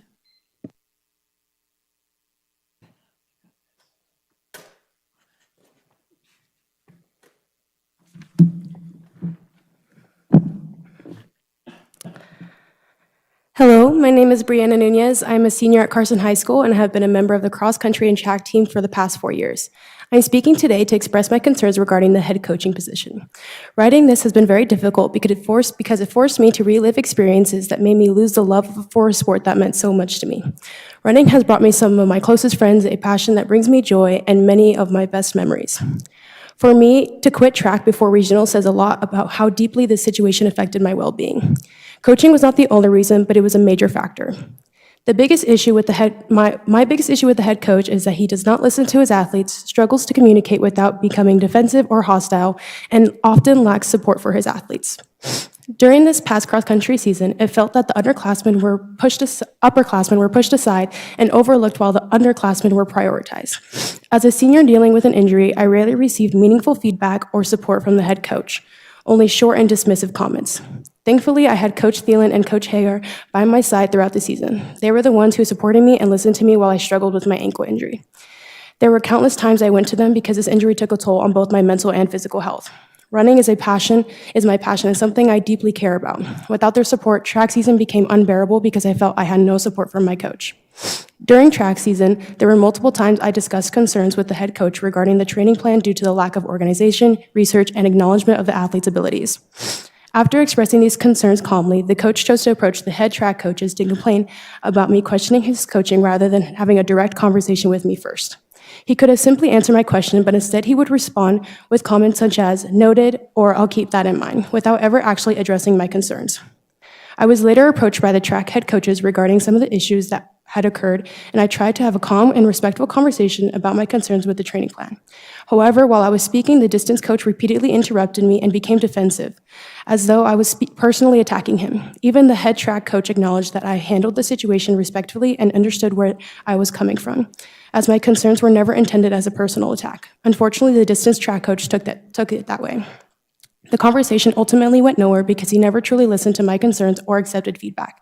He made it seem as though I didn't understand what I was talking about, even though I had been a runner for many years and had done my own research. I was not giving feedback simply to argue. I genuinely cared about improving the situation for both myself and the team. As the season continued, the coach became increasingly hostile after our conversation and completely disregarded anything I said. Going to practice began to feel like a chore. I grew tired of constantly arguing and feeling ignored, and eventually I stopped expressing my concerns because it seemed pointless. I am sharing my experience because future athletes deserve better. They should not feel unsupported or pushed to the point of quitting the sport they love. I hope you take my concerns into consideration moving forward and when making decisions for next year. Thank you for your time. Thank you. Via Miller? And next after Via will be Nate Freed. Or Via Minor? Looks like Miller. Hello, my name is Vea Minor, and I'm a senior at Carson High School. I have run high school track and cross country for the past 4 years. Coaches can be demanding, challenging, and strict while still creating a healthy environment for athletes. Unfortunately, the current coaching situation for cross country and distance running at Carson High is not healthy, supportive, or state. I want to share my experiences with the head coach because what is happening to athletes on this team needs to change. The biggest issue is the head coach's refusal to listen to athletes and adapt to training in ways that protect our health and help us succeed. A coach's responsibility is not just to push athletes, but to understand, communicate, and train them safely. Instead, many of us felt ignored and dismissed. One example involved a workout where athletes had to complete strength stations and run backwards in between each station. I completed every strength station and all the required mileage, but I modified one portion to protect my knees. I explained this directly to the distance coach. Rather than speaking with me or working with me on a safe alternative, he told the other coaches that I'd skipped the workout and encouraged other athletes to do the same. As a result, I was suspended from the meet that week despite having no disciplinary issues in the 4 year of high school track. Punishing an athlete for making a reasonable adjustment to avoid injury is not affecting coaching. It is harmful. There were many other situations where athletes' concerns about training were ignored. We were often not told what workouts were coming, and when athletes asked in advance so we could prepare mentally and physically. There was little structure and consistency to the training schedule, making it difficult for our bodies to recover properly or adapt in healthy ways. Good training is built on planning and progression. Instead, workouts often felt random and unorganized. Another example happened during the week of an important meet. Coach Munyon wanted us to run hill workouts for the first time all season, only days before a competition. Competitive runners understand that introducing a new demanding workout immediately before a major race can leave athletes exhausted and sore instead of prepared. It took multiple advanced athletes several minutes to persuade him before he finally adjusted the workout. Athletes should not have to fight their coach in order to train safely and effectively. A head coach should know better. I also need to address the personal discomfort many of the female athletes experience around the distance coach. He often inserted himself into the girls' spaces and conversations at meets in ways that felt inappropriate and uncomfortable. Athletes deserve to feel safe, respected, and comfortable around their coaches at all times. Many of us did not feel that way. Running has always been one of the most positive parts of my life, but this season made me dread a sport I once loved. I'm speaking today because future athletes deserve better. They deserve a coach who prioritizes athletes' safety, listens to concerns, uses responsible training methods, and creates an environment built on trust and respect. Based on my experiences and the experience of many others on this team, I do not believe the current head coach should continue coaching the Carson High distance program. Thank you for listening to my concerns. Thank you. Ms. President? Yes. Just as a reminder for the board and all the members of the public, you guys do have policy, or regulation rather, 601, which provides that in addressing the board, the public shall not levy charges or allegations against an individual employee, but those charges should go through the superintendent in writing. And under the open meeting law as well, there is a prohibition against any personal attacks. So I don't think the public comment needs to be stopped, but I think the board and the public should be aware that there is a complaint procedure that should be going through the superintendent. All right, thank you. Yes, and if we could, with the public comment, refrain from using individual names. Please just discuss certain issues or certain situations would be greatly appreciated. We will continue with public comment, and then our superintendent is taking notes and will reach out to you. So we're going to go with Nate Freed and then Darren Plain. Hello, my name is Nate Freed, and I have been a varsity runner for all 4 years of my high school career. Most people see running as a punishment, a burden to any sport or workout. Yet for me, running has given me the chance to not worry about the world and find a way to break free. Knowing I could rely on running helped me not only in the physical aspects, but the mental too. This cross-country and track season was difficult to conform to a new system due to the inadequate coaching that was present throughout the year. The cross-country coach for the first 3 years of my running career stepped down to take a new step in life. He was amazing, and I certainly understand that every coach has a different style of leadership. This year, a new coach took over the position. Getting a new coach already comes with awkwardness, but the head coach made it especially hard to create athlete-to-coach bonds. Coach never took the first steps getting to know his team. He went straight to believing he owned the team, and anything the team had to say was met with a comment that was interpreted as either "I know best" or "just get it done." Coach not only didn't get to know his team, he just completely shut us out. Many athletes felt they had no voice on the team and kept quiet since they knew he wouldn't help. Many times throughout the cross-country season, the assistant coaches would have to step in to talk coach down, whether it was for the daily run ideas or to help prevent injuries. Coach never took action for his team and always had to get it his way. Not only did these actions carry over from cross-country to track, we had no assistant coaches to help shield us. He would create workouts that caused more harm than help. An example of this was a workout in the mud. Coach made us do a speed workout on the soccer field in the surrounding area. There was mud that was easily seen, and of course, the grass was wet and slick. The team captains voiced our concerns regarding the conditions present. He wouldn't listen. A couple of runners rolled their ankles due to this. To add more, Coach started to make comments to athletes after races that brought down the morale and identity as a runner, including a conversation after an important race where he deliberately told me, "You can't go this slow." The feedback was consistently negative and never provided input on how to improve our performance. Lastly, Coach would disappear and therefore not provide leadership for his distant runners during both practices and meets.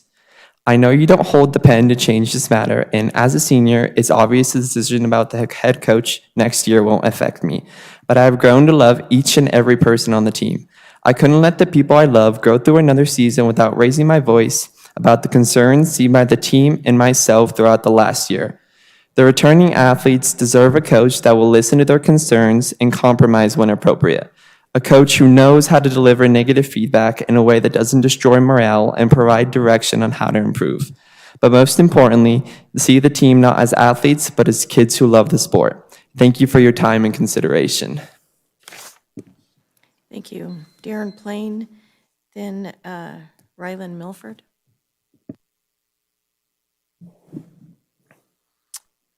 I'd just like to start by saying hello. My name's Darren Plain.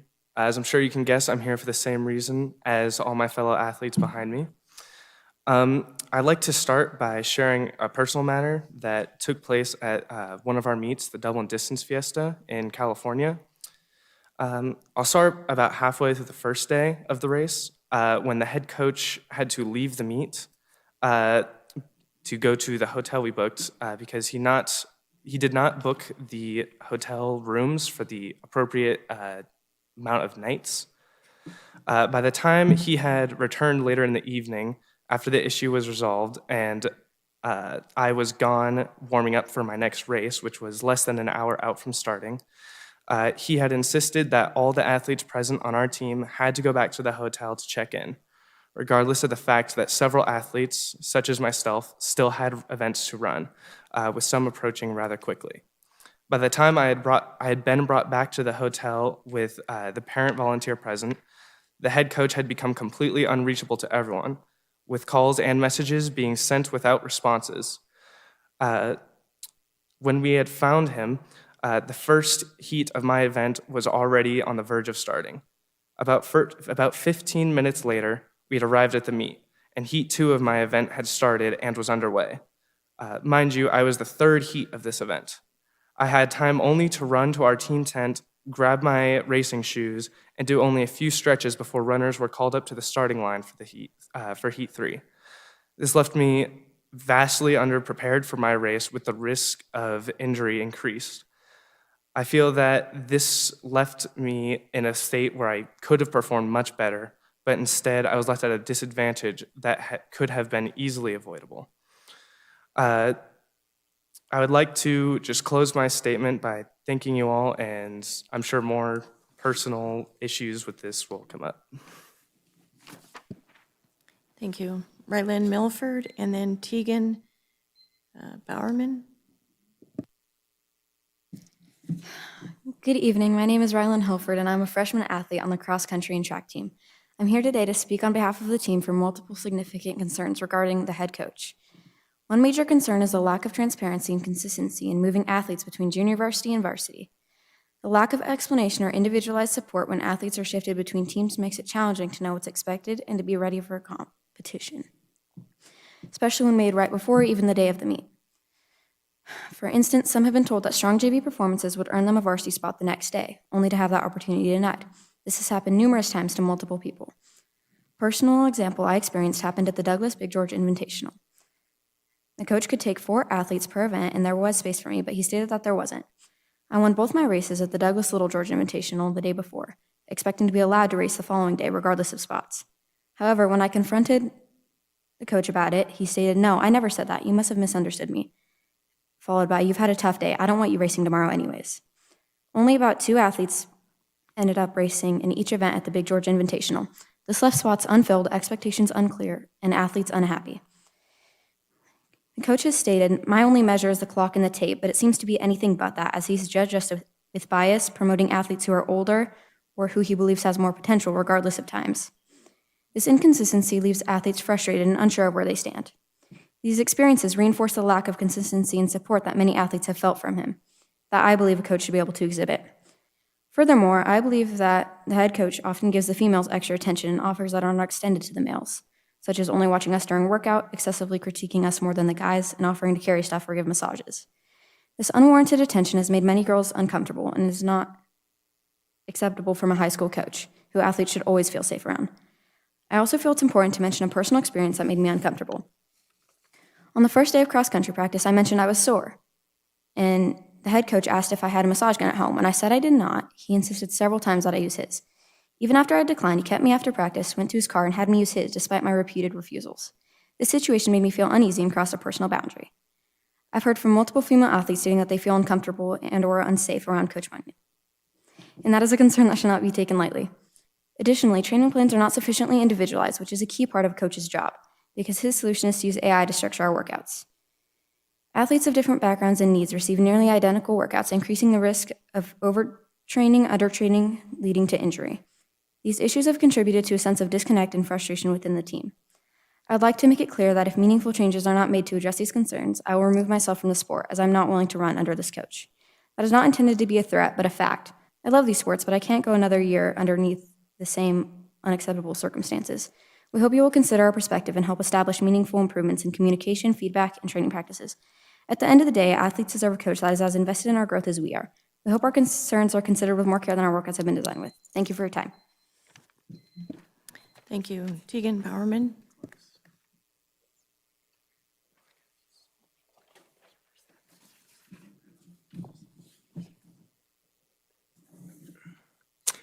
Good evening, President and members of the board. My name is Tegan Barman. I'm speaking tonight on behalf of the members of the Carson High School varsity and junior varsity cross country and distance track teams. Throughout this meeting, you've heard our concerns regarding the athlete treatment, communication, training structure, organization, and overall environment within our program. These concerns were not raised casually or emotionally. Athletes and families attempted to follow the appropriate process by bringing a detailed evidence-based grievance directly to school administration. However, many students left those discussions feeling that the core issues were minimized rather than meaningfully addressed. We were told that some level of dissatisfaction was expected because coaching transitions can be challenging and because some athletes were disappointed with hiring decisions. While we understand that change comes with adjustment, reducing the concerns presented tonight to discomfort and change ignores the broader pattern that many athletes have experienced throughout this season. We were told that upperclassmen leaving the sport following a coach transition is normal and that dissatisfied athletes are free to join outside running clubs instead. Respectfully, we do not believe student athletes should feel pushed away from their school program in order to find support, communication, or a healthy training environment. High school athletics should encourage student growth, retention, mentorship, and trust, not create conditions where athletes feel the need to quit entirely. Administration has also defended the current program by referencing performance statistics and reviews of training structure. While athletic performance matters, numbers alone do not fully represent the health of the program. Athlete well-being, professionalism, communication, organization, and trust between coaches and students are equally important measures of success. One incident that reflects these concerns occurred when athletes strategically conserved energy during a meet after already qualifying for later competition. Despite this, criticism was directed towards the athlete's performance without understanding the qualification situation. A parent later intervened after overhearing negative comments being made about athletes to an athletic trainer. Moments like these contribute to the growing disconnect between athletes and program leadership. The concerns presented tonight are not isolated complaints from few individuals. They reflect a broader decline in moral and confidence within the distance program. Athletes have transferred events, left the program, or considered quitting entirely because they no longer feel properly supported within the current environment. At the same time, many athletes have continued participating because of the guidance and stability provided by assistant coach Tara Thielen, whose support and communication have helped many students remain involved in the sport. We are not here tonight asking for perfection, nor are we here out of personal hostility. We are here because we care deeply about the future of Carson High cross country, distance track, and the experience of athletes. Thank you for your time and consideration. Thank you. Do we have any additional public comment? One more. Please state your name for the record. I did not get a slip. Hello, my name is Sean Thornton. For the record, I ran on Carson High School cross country for 4 years as a varsity athlete and on Carson High School track for 3 years as a varsity athlete. In the most recent cross country season, I was a captain of the team and I experienced the head coach's training. During the time that I was there, I noticed consistently that the training that he created did not follow best practices for the sport, either following a path of being very high injury or just being suboptimal for training runners to actually be fast. As a result, I was not willing to spend an entire next season training suboptimally, and I quit the program. And it makes me sad to see other runners considering the same path. So I hope that you take these concerns into consideration, you think about them deeply. Thank you for your time. Thank you. Next. My name is Hannah Budd, and I'm a senior runner at Carson High School. In part because of my experiences in cross country under this year's head coach, I decided it would be more harmful to my physical and mental health to continue to run track than it would be to quit, even if it meant I missed my friends and spent months running and training on my own. I would like to highlight what I experienced during cross country that affected my decision not to be coached by this coach for track. Primarily the first time I met him, he was excessively focused on his goals for our times, performances, and points, many of which were unreasonable. I was rarely, if ever, asked about my personal goals, feelings, circumstances, and even injuries. I believe coaches should help athletes achieve their goals and reach their highest potential. We do not run to fulfill a coach's expectations or make them look good. Expanding on injuries, I did not feel comfortable bringing my injuries to this head coach because I felt he did not know how to help me handle them, and I had watched him push other athletes to do routines or stretches or workouts that they didn't feel comfortable with when they told him about their injuries. Head coaches should be familiar with common running injuries, aware of every runner, and capable of helping them heal, but injuries on our team often went overlooked and unhealed. Furthermore, it was not this head coach who truly coached me during cross country, it was the two assistant coaches.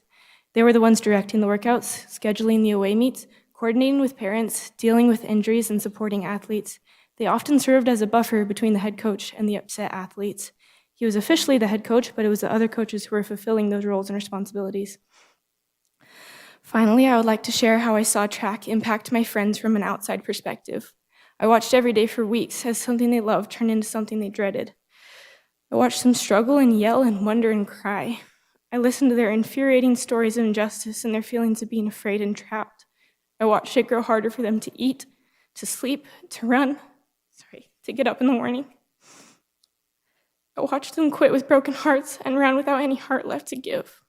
This coach was not the sole cause of this decline, but he was the common factor.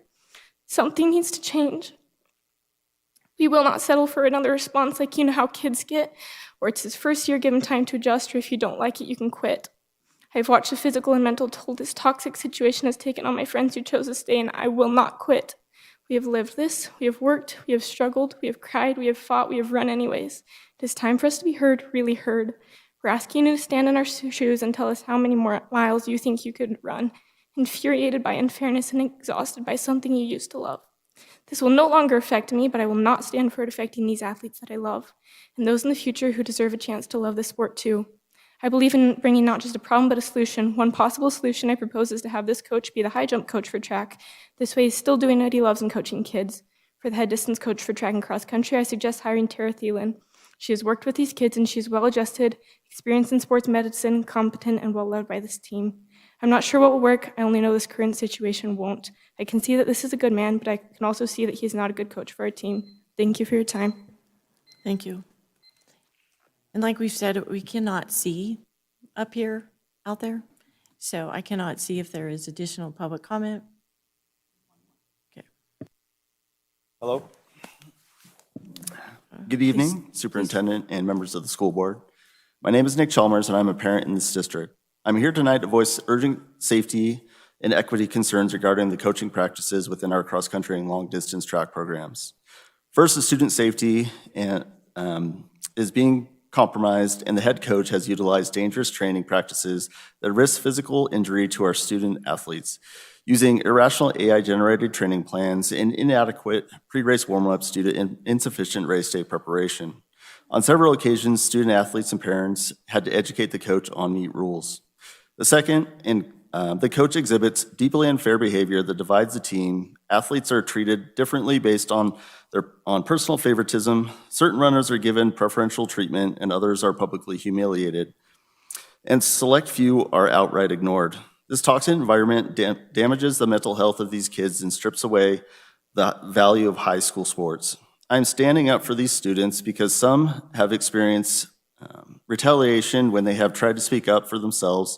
The coach regularly exhibits aggressive behavior. Parents and students who ask routine questions or express concerns have been met with hostility and intimidation. The athletic department will tell you that these kids are the problem, that they have followed up on everything and all of their concerns. They have not.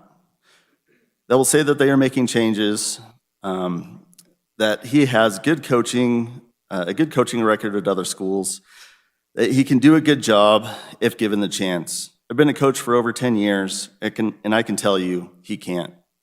We have already lost several good athletes unnecessarily because of this coach.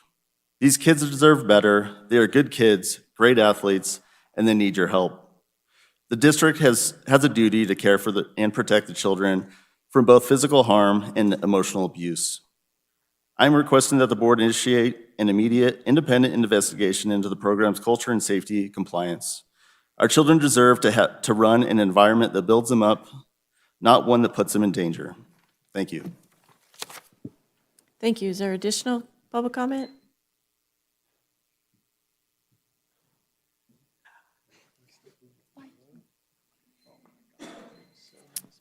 Please state your name for the record.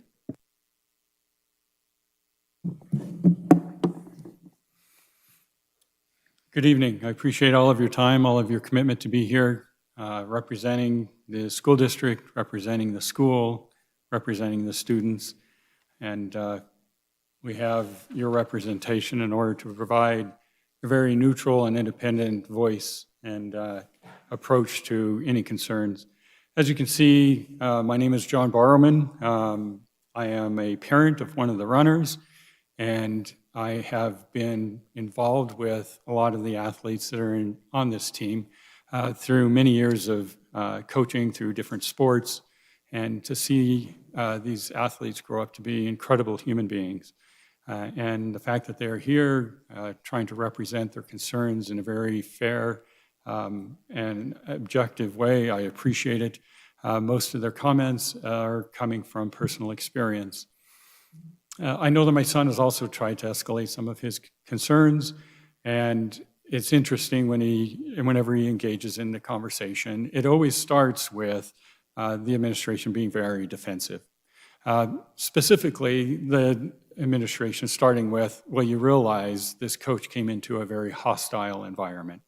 And so therefore anything goes, right? This coach can do anything because it's unfair, he's disadvantaged, he's put into a very hostile situation where the athletes are so aggressive towards him.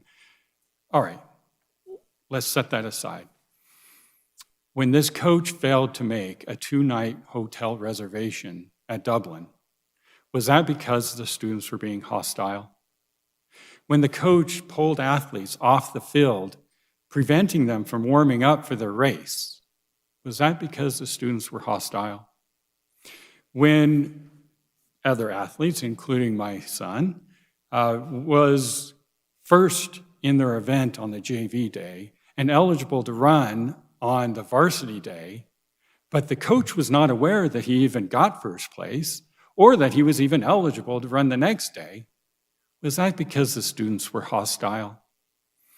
When the coach did not advertise for the camp, the running camp over the summer, he did not advertise with each of the middle schools in each of their middle school tournaments, their meets, and so we only have one announcement going out, and so therefore there's a big lack of awareness of this running camp that they use for fundraising. Is that because the students were hostile? When the coach treats the female athletes with the same training program as the male athletes, is that because the students are hostile? And when we go and present to the administration and they say, well, you guys are hostile and we need to give them deference, I would say we need to be more sophisticated. Thank you for your time. Thank you. All right. Seeing no more public comment, we'll go ahead and, oops. If y'all could maybe come a little closer so we can, well, I can't see, but maybe, just so we're ready.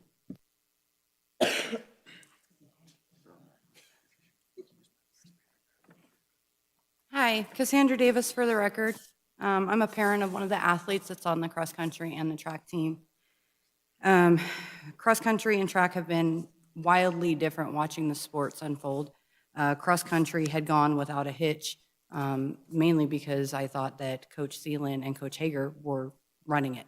They were head coaches. I had seen Coach Munyon there, wasn't really sure what his role was in cross country. So fast forward to track season where it has been nothing short of a disaster.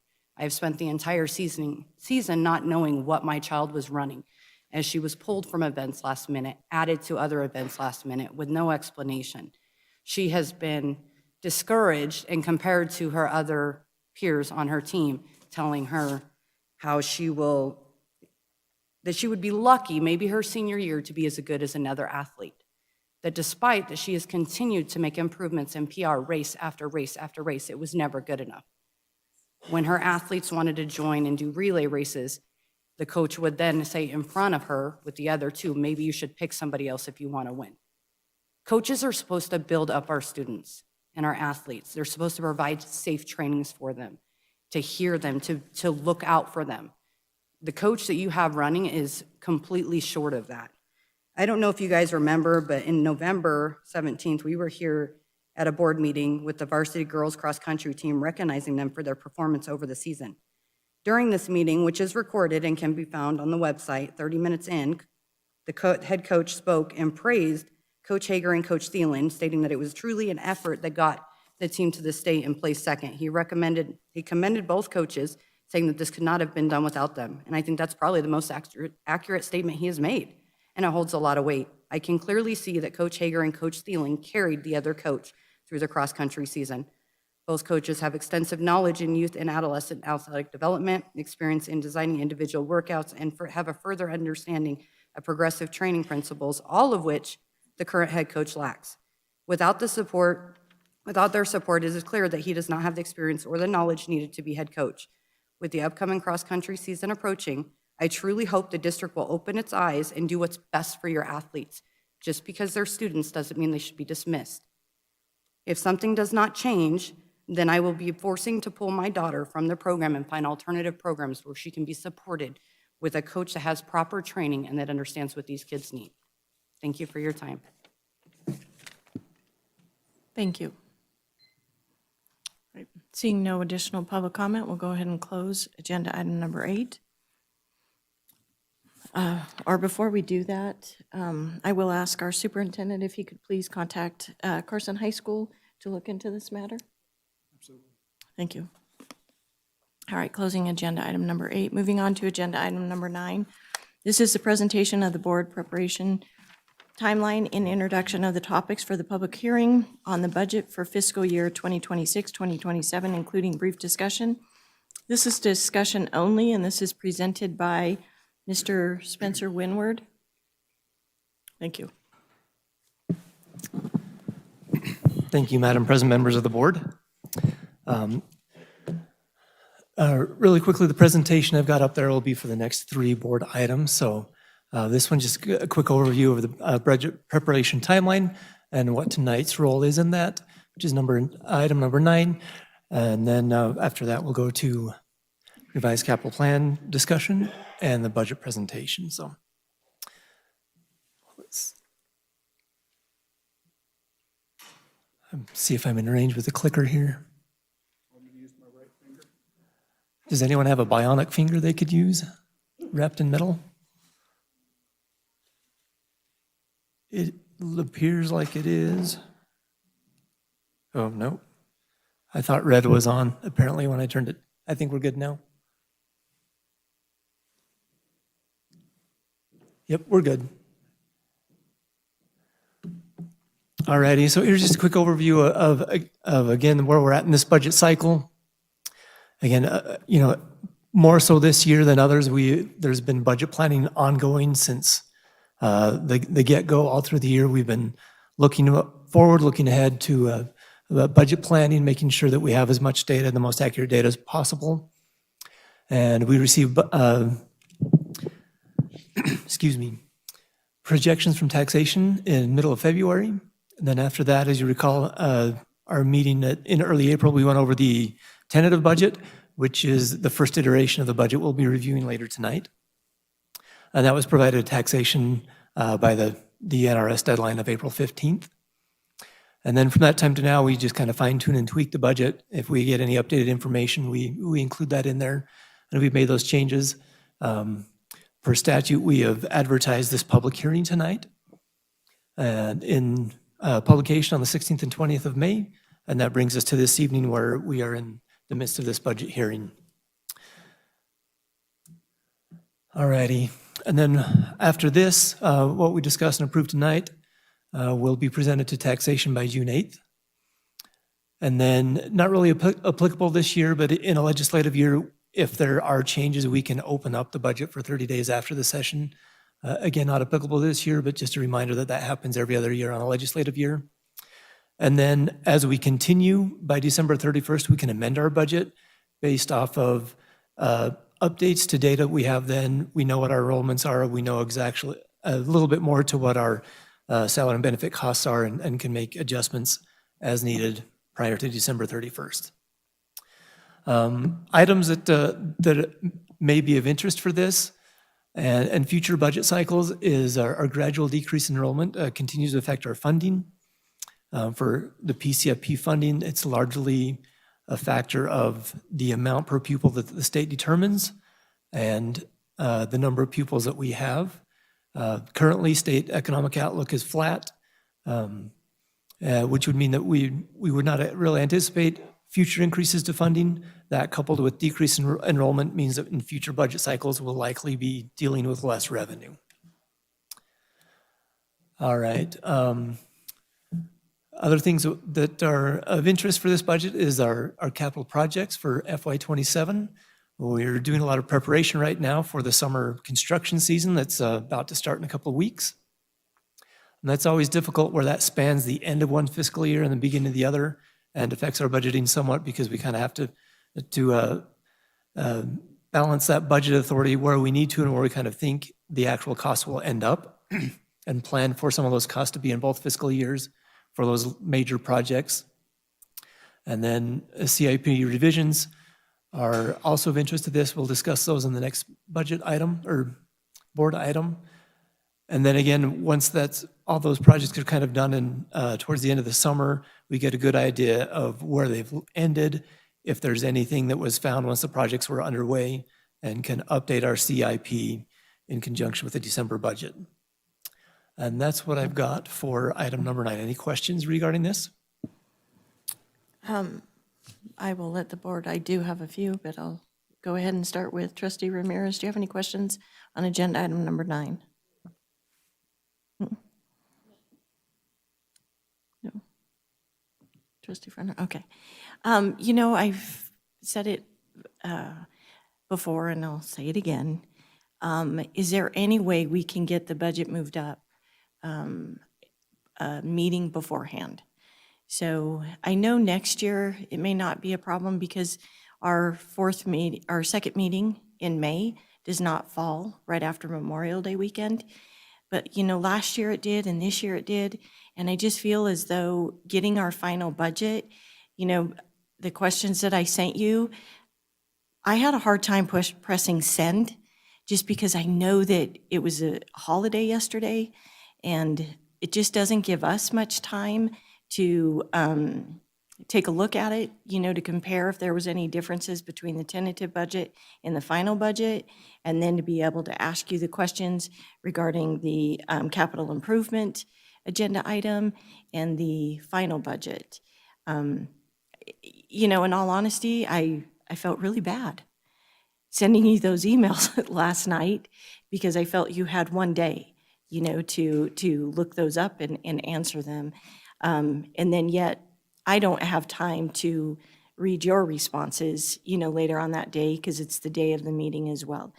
I don't know, this is just, please look into it to see whether or not there might be a possibility that we move the budget meetings up a meeting. So it wouldn't be the second meeting in May, maybe it would be the the first meeting in May on that end, just to give us some chance to get, a little bit more feedback to where if we have to bring it back, we would bring it back the second meeting in May before it has to go to the Department of Taxation.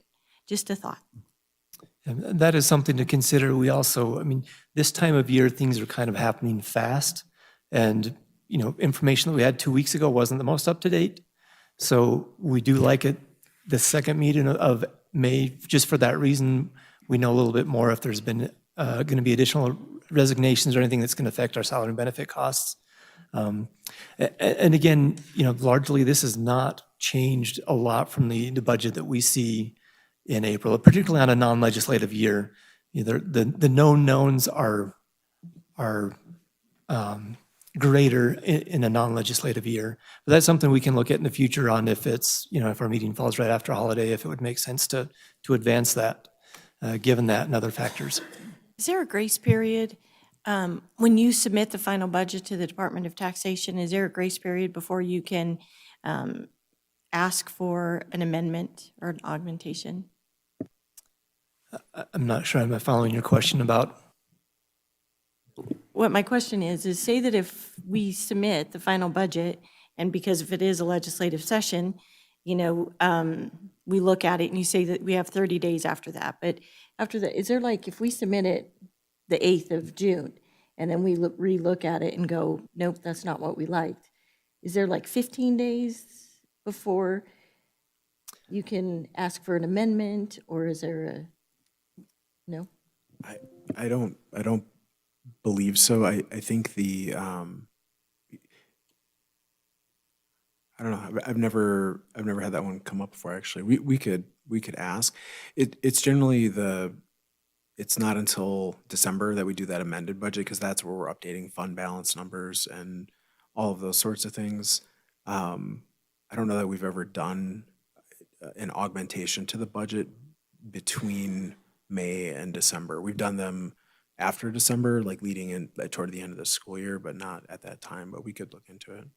Well, then just another question is, how many amendments can you, you could put in another amendment before December, right? Or augment the budget and put it, or have we just never had the need? We've never had the need. And it's really one of truly one of the frustrating things for us is that we're even this budget, we're building a budget right now.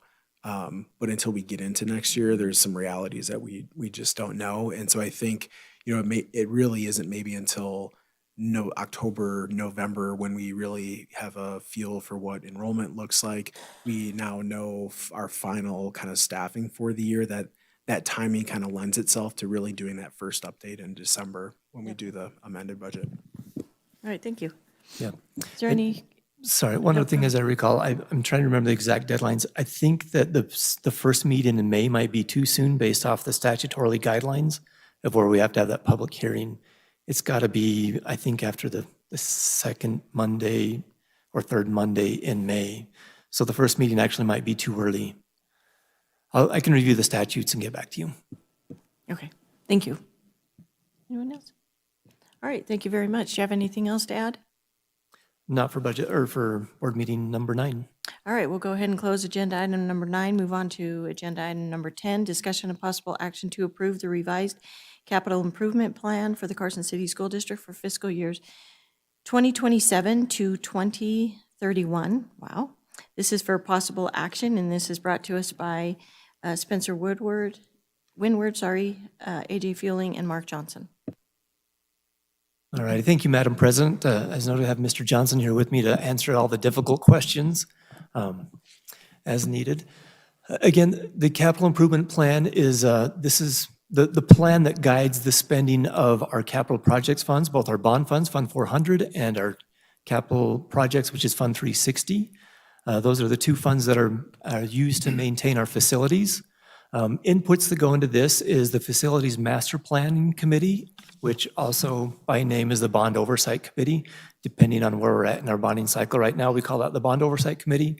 It meets generally quarterly, at least, to review projects. And there's those committee members. It does include a board member. Several of our school principals like to attend that, and members of the public to provide input.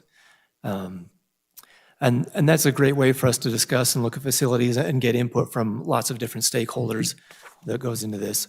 We also manage a facilities master plan document that has everything on it gets input from, what do you just call the roofing survey we did?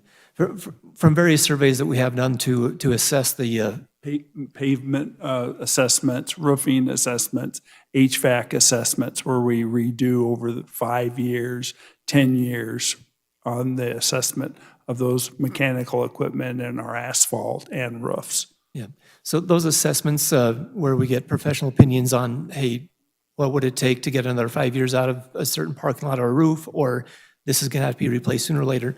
All of those inputs go into the facilities master plan document, as well as, so those types of items, it even gets wish list type items. If a principal says, hey, I would like such and such an item in my school, it's considered there, and all items kind of get weighed on there and kind of sift through to what is the most important and the most timely to get done, and those sift through into our capital improvement plan document. If you'll notice on our CIP plan, there is a projects to be decided amount for $8 million this year, and that's kind of to get us through this summer project where we have larger construction projects that are already budgeted for FY26, but as we know, those are going to go into FY27, and a lot of times in those larger things, as projects get going, we might discover there's some items that need to be done while the walls are opened up, if you will. So some of that TBD is kind of to see if there's anything that comes ahead that we weren't aware of through our CIP planning. And then also, as we're reviewing the end of summer and our facility master plan document, to see what projects would be slated for the FY27-28 summer projects. So, and again, the CIP document it's not set in stone. We write it on there, and we can't change it as needs arise, as the facilities needs arise, or as the direction of the district changes.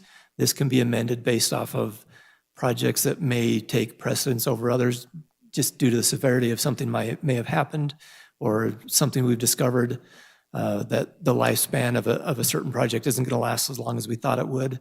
So this document can be amended several times throughout our budget cycle. So, any questions about specific projects on there or anything about the CIP document itself? We'll go ahead and start with Trustee Varner. Yes, just so the board knows, I do sit on this committee. And I think I missed the last meeting. I was out of state. But I'm wondering, I don't remember discussion in fiscal year 28 of the tech center restroom remodel for $2 million. Is that an accurate figure? Is that for Carson High School? No, it says, well, yeah, it'd be Carson, but it's a tech center. Yes. We put that down there. I got an estimate like a year ago, and we put that down there for the general use bathrooms in the tech center. We wanted to change those over to general use bathrooms. And it's going to cost $2 million? Yes. And then I guess the other item is in fiscal year 2030, and like I said, I apologize, I missed the last meeting. Some of this may have been discussed. But we have $30 million kind of earmarked for an auditorium. Yeah. That's for the performing arts, and that's a placeholder for that. And like if Spencer and AJ want to jump in on that, that's a placeholder for Performing Arts Center. So we would anticipate having additional. Trustee Varner, I'm sorry to interrupt you. So if you recall back, I think it was about 3 years ago, one of the conversations that came up through the capital improvement plan, sorry, I couldn't think of that for a second. There was a lot of talk about looking at doing some kind of auditorium, some kind of performing arts center.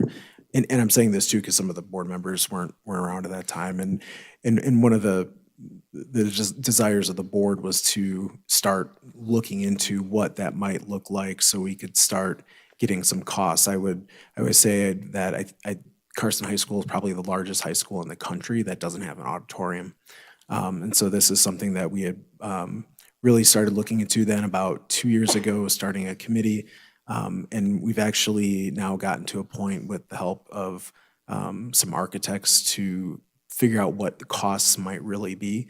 And at this point, we are planning a presentation to the board just to have so you can see some of that and just have an open discussion, because there's some real concerns about funding, which you can see with that price tag right there. And there's varying price tags, but this is not a commitment to do anything like that, but we wanted to start representing somehow, some way that this is potentially out there. I don't know if that answers all your questions. It does, and I support the concept, I really do. I was just wondering the bonding, if we'd have bonding capacity for that. And so when we do that presentation to the board, again, August, September sometime, what we will come to that meeting with, and potentially even invite our bond advisor, Marty Johnson, who helps us with all of our issuances over the years, to kind of give a sense of what is possible, what is available, what might we need help with. The concern with this is I believe that we would have to max out our bonding capacity to do one project, which is a little concerning to me because we have many other facilities. But at least we could have a sense of what the landscape looks like, and then the board can really weigh in on how comfortable they feel to what extent trying to do a project like that. But that's kind of where we are. Thank you. Trustee Peterson? I apologize if I missed an explanation on this, but under all of the schools, they've got, like, I heard on the big expenditures, the projects TBD, that 8 million is like as things come up, but under each site having their tenant improvements in various amounts, are those, whose discretion is that spending at, and how are those different amounts assigned? Well, for tenant improvements, the discretion, I have to go to Spencer or Director of Operations. Tenant improvements, my definition of it's, we perform various tenant improvements and maintenance, which includes but not limited to classroom refresh, replacement of doors and hardware, abatement for lead or asbestos, painting like a classroom or an office, plumbing repairs, carpeting, ceiling tiles, concrete replacement repairs, lighting, electrical, adding signage replacement, repair of windows, added carpentry, small tenant improvements means like adding a wall, projects, various improvements, repairs as required and needed. Those come under any type of little small project that might happen at a school site. A principal could ask for it. A superintendent could be popping me in the back saying, hey, we need to get this taken care of at this school site. It could be any kind of small project. It could be a maintenance project that comes up. I mean, we have stuff that breaks at a school, and so that comes under, how are we going to pay for this? Tenant improvement. It's been a real blessing to be able to get something done where we have the funding to get it. A window breaks in a school. How are we going to pay for it? Tenant improvement. This door's been broken for a year. How can we replace that hardware or get a new door? Tenant improvement. This office looks horrible. How are we going to fix it? Hey, good luck with that. No, tenant improvement. This carpet looks horrible. Tenant improvement. It's been a real great thing. AJ started that with us about 3 years ago. And AJ, if you want to add to that, you can. Yeah, thanks, Mark, and thank you for the question, Trustee Peterson. I think what's important with that is, so every about 5 years, we go through a facilities master planning process and have a facilities master plan document. A document that Mr. Johnson actually puts together, getting lots of input from all of our building principals or whoever is kind of the top dog at various sites we have, to get feedback on the facilities. Within that, there's actually quite a bit of detail. And so when those tenant improvement numbers come out, they come out because of, there's a lot of little projects that are kind of listed within there. And I think what Mark is describing is that oftentimes, we may have money, $100,000 set aside for Sealiger Elementary School, and we know that there are, maybe there's 4 little projects that have been identified at Sealiger to just kind of major maintenance and just upkeep of the building. But then something may come up that ends up taking a bit of a priority over some of those other things, and they can be pushed off a bit. So it gives, there is intent to take care of various projects, and I think Mark over the years has done a good job, and especially using third-party consulting to come in and do ratings on our facilities and where our needs are. But certainly with some flexibility, if there is something that comes up that just really ends up being a higher priority, then maybe we had planned on replacing carpet in 4 rooms, but then there was a plumbing situation or something that we really had to take care of. For example, in Carson High School, as we've done a lot of this work, we've found that there is a sewer line that runs right under the middle of Senator Square, because that used to be a street. And so when that was all enclosed, nobody thought, if we have problems with that sewer line, that's going to be a real issue. And so we've actually had to dig up the floor of Senator Square in certain parts as we've done some of these projects, because we've realized that there's pieces of it that were just failing. And so kind of unexpected, but we've taken care of those things. But it was not a part of the original tenant improvement plan for Carson High School. Yeah, we list all, I'll sit down at that master plan, I go, here's what Bordewick wanted, and I'll list 5 of them. And so I come back to the master plan, and I go, AJ, where are all those? He just added them all on tenant improvements for me. So I was able to do those unless we couldn't do them and something else came up. Thank you. Trustee Roberts? No questions, thank you. Trustee Ramirez? No additional questions. I was also going to ask on the auditorium, because people have been asking me how we can justify, considering bringing another facility if our enrollment is going down. So, but thank you, Trustee Warner, for addressing it. All right. Yes, thank you. And then you answered my questions in my email, so I appreciate your time. All right, this is an action item. So at this time, I would look for a motion. I'll make a motion. I move that the Carson City School District Board of Trustees approve the revised capital improvement plan and the opening balance fund 300 capital projects for fiscal years 2027 to 2031. Do I have a second? Second. All right, so I have a motion by Trustee Varner, a second by Trustee Peterson. Is there public comment? Seeing none, please, all in favor, please say aye. Aye. Opposed? Motion passes unanimously. Thank you very much. Thank you. Yes, thank you. Thank you for your time.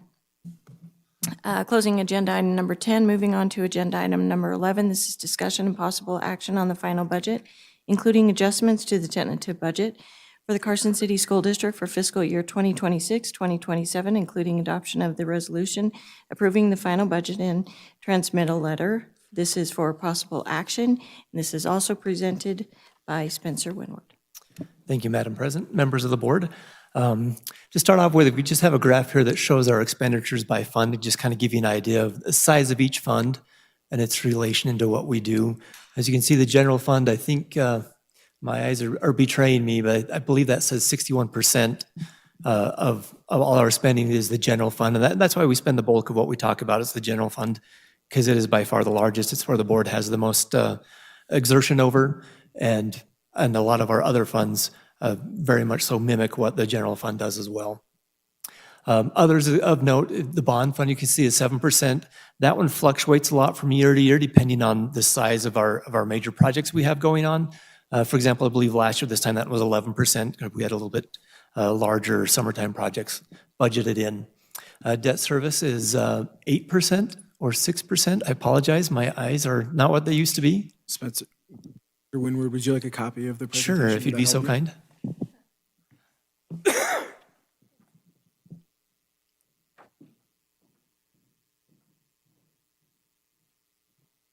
Yep. Hopefully a copy and the restaurant lighting here will be a good combination, so. Yeah, not much better, but, and again, special education is about 11% of the expenditures. And again, all of these funds, for the most part, are the bulk of what we do is student-facing. Any questions regarding the fund breakdown? If not, I'll go ahead and move on here to kind of the bottom line of the general fund in a nutshell. So our total revenue is $80.1 million. For reference, I believe that's $700,000 less in revenue than what we had in our budget this time last year. General fund expenditures is $84 million. You can see that that is deficit spending, just simply as our budgeted expenditures are larger than revenue. That's pretty traditional for the way we budget and the conservative tack that we have been following. For reference, that $84 million is $1.4 million less than our final budget last year. That leaves our deficit, our taxation deficit is what we like to call it, at $3.9 million. That's found on page 2 of the budget on the ending fund balance explanation. We subtract our contingency from that to get our structural deficit because we do have $1 million budgeted for just in case. We haven't used that for several numbers of years, but it's there for just in case. Makes our projected deficit $2.9 million, about $100,000 less than the tentative budget that we presented in April. Main difference for that is we've had some more resignations. Typically those who resign are on the higher end of our salary schedule. And as we adjust that down to kind of an average cost, there are some salary and benefit savings because it's not very common that we have a 25 to 30-year employee retire, resign, and replace them with someone of the same age. They might have 0 experience to 5 years experience, 10 years experience, and so the costs are typically less, and that represents that small reduction in our projected deficit. Any questions regarding this? And again, I feel like given the direction that the board has given us, I feel that $2.9 million deficit is kind of in the range of where you wanted us to be. And also, sorry, look, I got a question, President Walt. Well, because it really wasn't it's not going to be 2.9. It would actually be 3.9 is if we spent all $1 million of our contingency. Oh. So 2.9 is what it would be if we didn't spend any contingency, which we have not used that for as long as I've been here and several years before then. Okay. All right. Thank you for the clarification. This next slide actually will kind of give a little bit of insight to where our budgets, our deficits have been budgeted to our actual. I just looked at the last 3 years. I didn't include this year because it's still in progress. But FY23, our budgeted deficit was $4.4 million, and our ending fund balance was actually a surplus of $2.3 million, 6.7 million difference. FY24, our budget deficit was $4.2 million. Our addition to ending fund balance was just shy of $500,000 for a $4.7 million difference. And then FY25, our budget deficit was $2.1 million. And this would be our final budgets. These numbers come right out of our audit comparing the final budget to actual spending. And our addition to ending fund balance was just over $500,000. So FY23, 24, I think there's some COVID monies in there that have affected that to skew it out of what I would consider normal. FY25, I think is fairly normal, with the exception of our vacancy savings has been dwindling as we've filled our positions more so. However, that shows you that we budget, given that conservative tack that we use in our budgeting, we typically have that budgeted deficit, but that doesn't mean that we're going to spend all of it. This year, our budgeted deficit was a little bit higher because we had that planned spend down, and it's a little bit too early to tell where exactly we'll land with that. This next slide just shows a quick graph that shows the breakdown of where we spend our money. And this is general fund. Again, this is pretty indicative of our other funds might be slightly different because we have some that are 100% salary and benefits. We have others that are no salary and benefits because it's a very targeted fund. but this gives a good representation of our spending.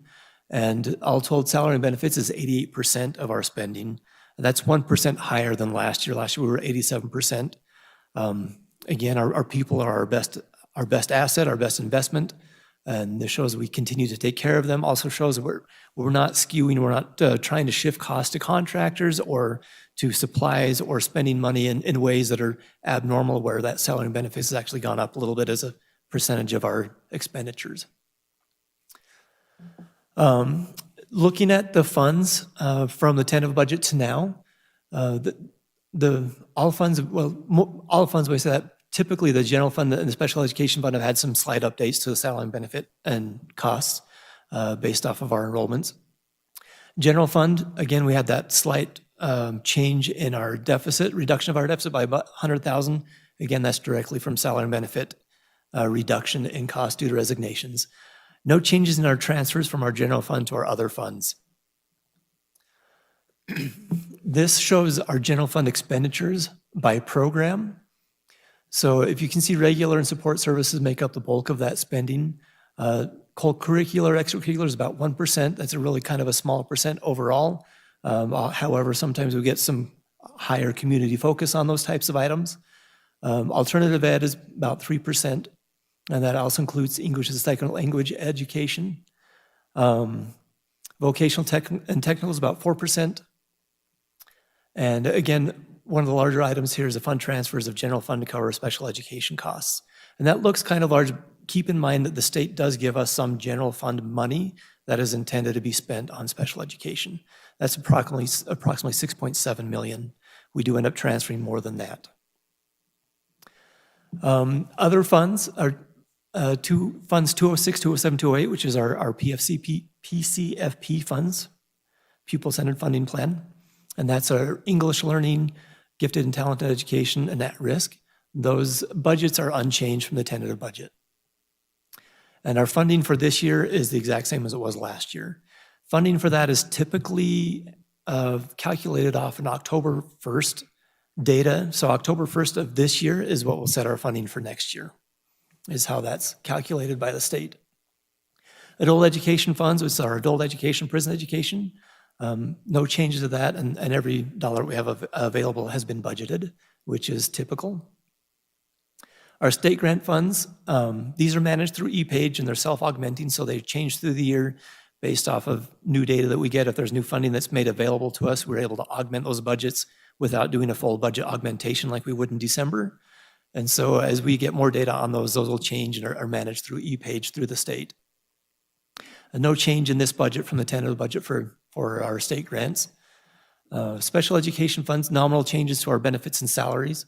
I did keep our budgeted transfer there the same, even though there's a little bit of cost savings in there, just because that might change as we go a little bit, and it's safer to keep that. That just because we have budgeted that transfer out doesn't mean we have to transfer the full amount.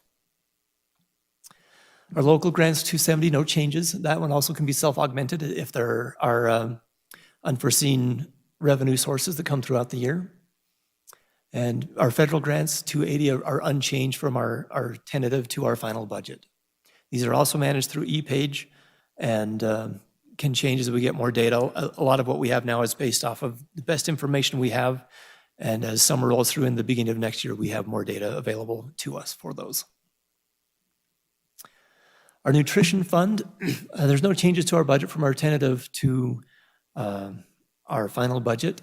We've estimated our revenues of flat. We could have changed those. A couple things we do know is we have 3 schools that will not be CEP next year. And we are proposing a meal price increase. So the schools that are going from CEP based off of our Carson Middle School information this year, our number of meals served did go down when CEP designation went away. And we would anticipate something similar for the 3 schools that are changing. Sorry, Spencer, what's CEP? I'm sorry, CEP is Community Elegy Provision, and that is a method that we have available to us where we can take any students that directly certify for another federal benefit like SNAP, TAMF, Medicaid. There might be a couple others I'm not naming. If they are eligible for one of those, they automatically are eligible for free lunch. So depending on the percentage of those, if there's enough of them at a specific school, and schools can be pooled together, we can join 2 or 3 schools to whatever is most advantageous for the district, then we can say every one of those schools eats for free. So, for example, if we had a school that was at 65% CEP eligible, then we get 65% of the funding for that, but everyone eats for free. So as that percentage reduces, and it can go down to, I believe, the threshold now for the federal level is 33 or 25%, I can't remember what it just changed to. We could still make it a CEP school. However, it is not anywhere near fiscally responsible to operate a food service program on 33% of funding. That means that everyone could eat for free, but we are making up the difference for the rest of those. So the schools that, a lot of this data runs on a 4-year cycle, and some of these have been using data that's from kind of the COVID era. And so as that's rotated out and we update those numbers, they've gone from kind of the high or mid 60s to below 50, and it doesn't make sense financially to continue those CEP programs. An important thing to remember is any student is still available to apply for free or reduced lunch, and if their income falls on the guidelines, they still do receive that. It just means it's not automatically done. So those 3 elementary schools, it'll be different. We were expecting probably some reduced meals served, and we are proposing a meal price increase. So I'll get a little bit more into that over the next couple of slides. This here just shows kind of a quick graph of our elementary, middle, and high school costs. The blue bar represents the average cost of 1 lunch and 1 breakfast per day. And this is kind of to give a benchmark. We know that a lunch costs more than a breakfast, but on average, each meal costs us $4.40 to prepare, or $4.20. So it's $8.40 to prepare 2 meals for a student per day. That includes our food costs, our direct labor costs, and our overhead costs.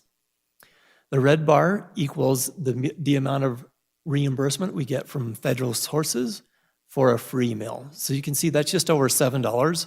So even on a meal that we're getting all the money that we can from feds for a student who qualifies for free lunch, we're subsidizing that because it costs more for us to produce it than it does for the feds to give us.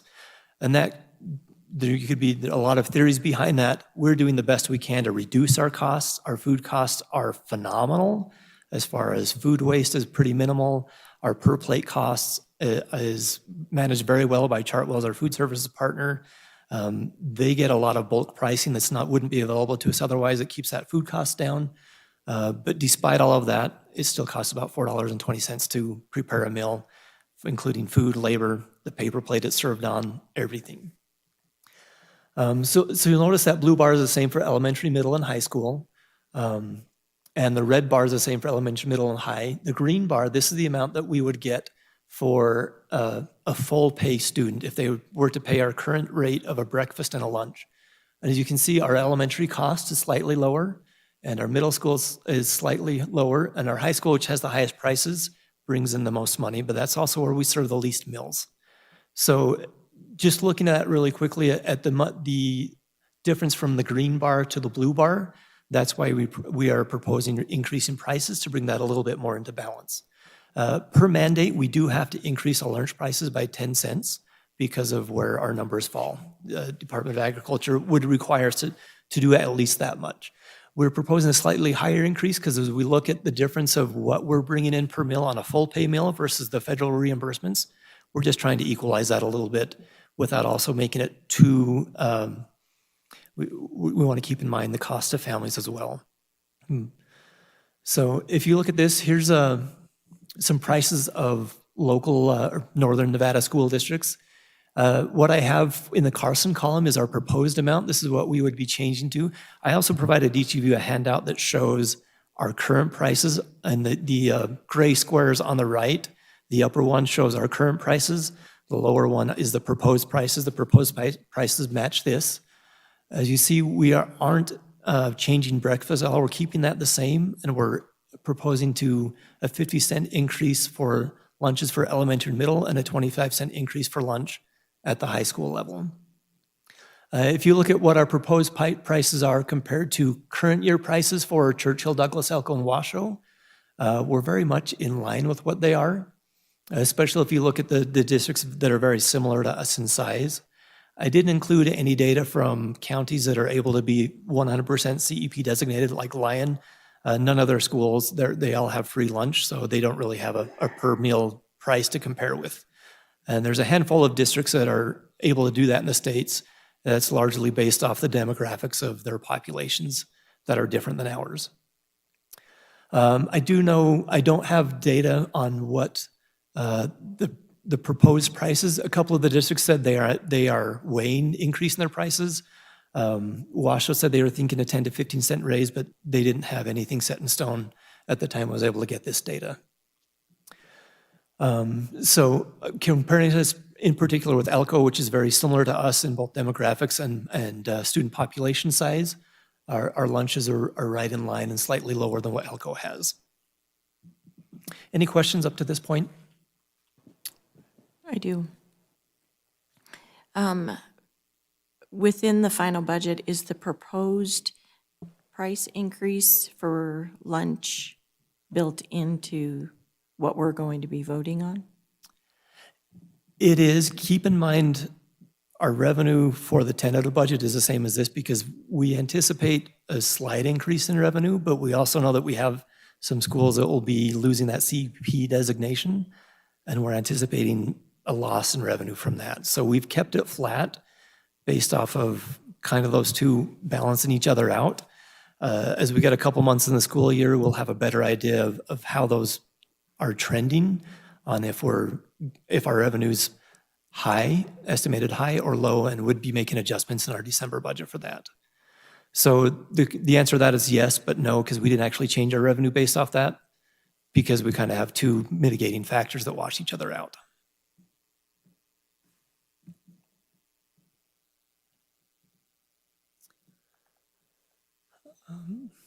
Moving on to the next slide here. So this shows, and the graphic up there is exactly what's on the lower box of your handout, what our proposed prices would be for FY27. And this is the data we generally present every year that we've offered an increase or not had an increase. So this slide kind of looks the same as previous years.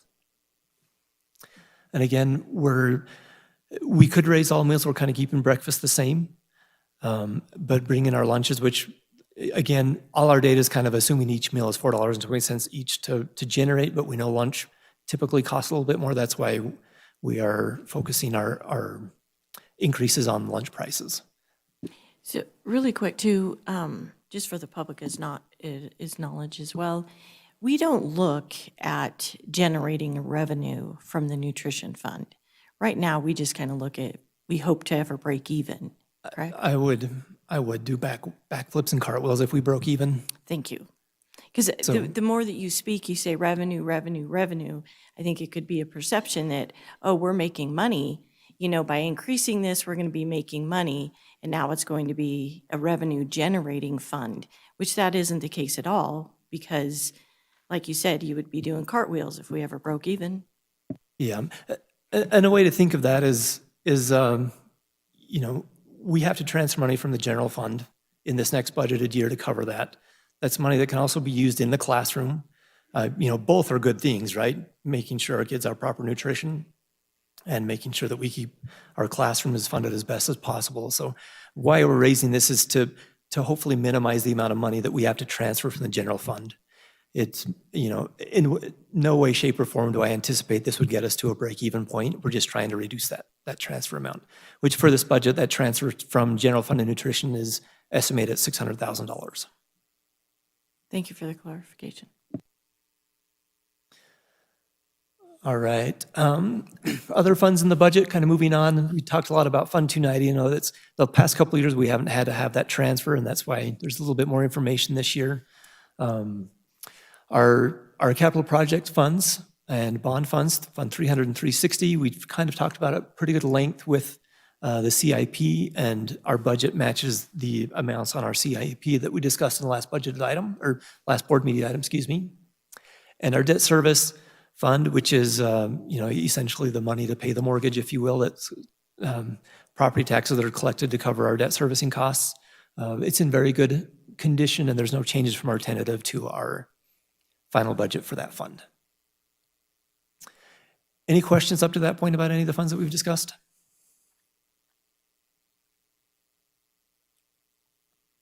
I think we'll All wait right. until. Every we're head all that I can finished. see, I'm getting a no, but there's a couple of them I can't see, so. Yeah, we'll wait. If you'll continue, and then we'll wait. All righty. So items to keep in mind for our December amended budget. And again, that's kind of the natural cycle. By December, we have a pretty good idea what our enrollment is. We know what our staffing is. That's a really great time to make any adjustments we need to our budget. And by statute, that's the last chance that we have to do it without doing another special budget hearing. So any changes to enrollment, if it happens to come in higher or lower than what we've estimated. And again, we generally estimate pretty conservatively in that because we don't want to estimate too high enrollment. It makes budgeting easier. But then if the students don't materialize, the dollars don't materialize, and it hurts later down the road. But any enrollment changes could affect that. Our actual staff costing, we have a pretty good idea what it's going to look like at that point in the year versus what we have estimated now. Our nutrition fund, we could see some swings one way or the other, or we could have hit the nail right on the head and there might not be much change. But that's something definitely to consider for our December budget and any other fund analysis as we go throughout the year and anything that would potentially change that comes up. Those are items that we'll take into consideration as we move from this phase of the budget cycle to the amendment phase, which takes place the end of December. Any questions or comments regarding the budget? Before we go on to questions, would you explain to the board, before the meeting, you gave us a revised page 5. Can you address the changes that were made to what we received in our packet to the changes that you gave to us? Yes, my apologies. So page 5, the data that's really important on page 5 is our enrollment data. And so the way our budget document is set up, the tentative budget has one page and the final budget has another page that's exactly the same. By mistake, as I was proofing, I looked at the tentative page and it all looked the same. There is no change in our budget from the tentative enrollment projections to the final. In the copy that was submitted in the budget packet, it did have some old data on the final budget. So I gave you a correction for page 5 that shows the same data that was on the tentative budget for enrollment, and that is the amount that all of our revenues are generated off of, is that weighted enrollment amount that's in the bottom of section E on that page. And I provided that to you. The copy that will go to taxation will include that page. There are a couple other typographical and date errors that will be corrected in the copy given to taxation, but no other material changes. Thank you. We'll go ahead and start with Trustee Ramirez. Do you have any questions? I do, thank you. On page number 6, I noticed that there was an entry for Student Activities Fund. Can you please explain that? I compared this final budget with the version that you gave us in April, and that's one of the differences that I noticed. And again, that would be for Student Activities Fund. Yep. Sorry, let me get to page 6 here really quickly. Page number 6.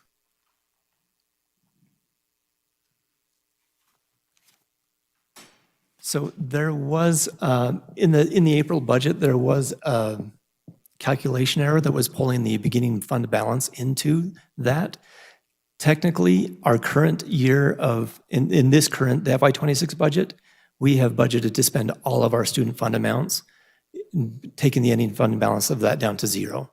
We know in real life that really won't be the case, but it should match what we have based off of our current budget, which the ending budgeted fund balance, which is also used as our estimate, is 0.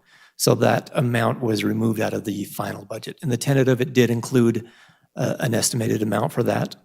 But it's taken back to match what this year's budget is, which the ending fund balance as budgeted for student activity funds is 0. And so now the final budget matches that, making the beginning balance also 0 to match this current year's ending fund balance. Does that make sense to you? Thank you.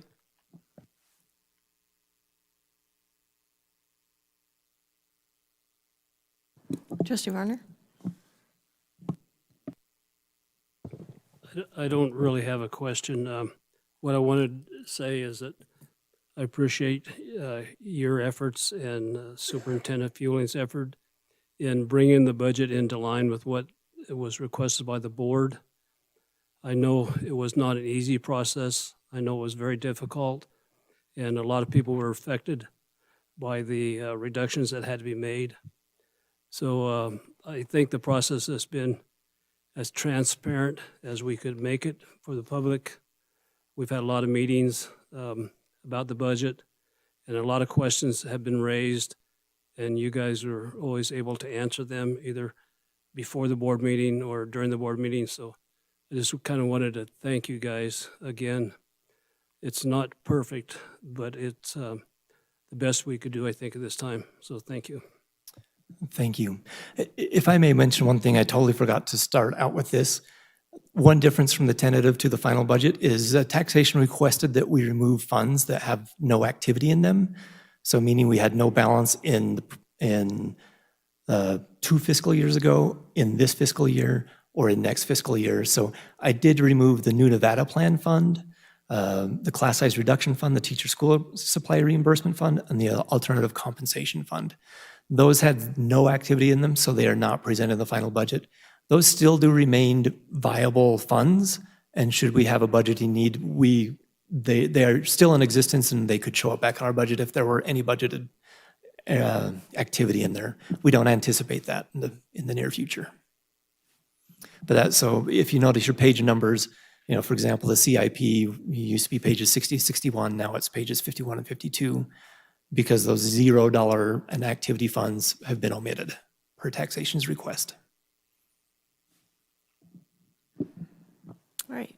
I just want to say thank you, and thank you for addressing the questions that I had today within your email as well, and the time that you've put into it. And I appreciate how timely you are in addressing the concerns and the questions that the board gives to you. So I know it kind of diverts your day probably a little bit, so I appreciate that in the time and the thoroughness. And I do want to say thank you to AJ, or Superintendent Fueling, and yourself as well, for bringing, I know it's been tough. The decisions haven't been easy, but we did ask for 2.9, and you were able to do that, so I appreciate that. And we hope next year, even better. Yes, go. So again, thank you. Thank you.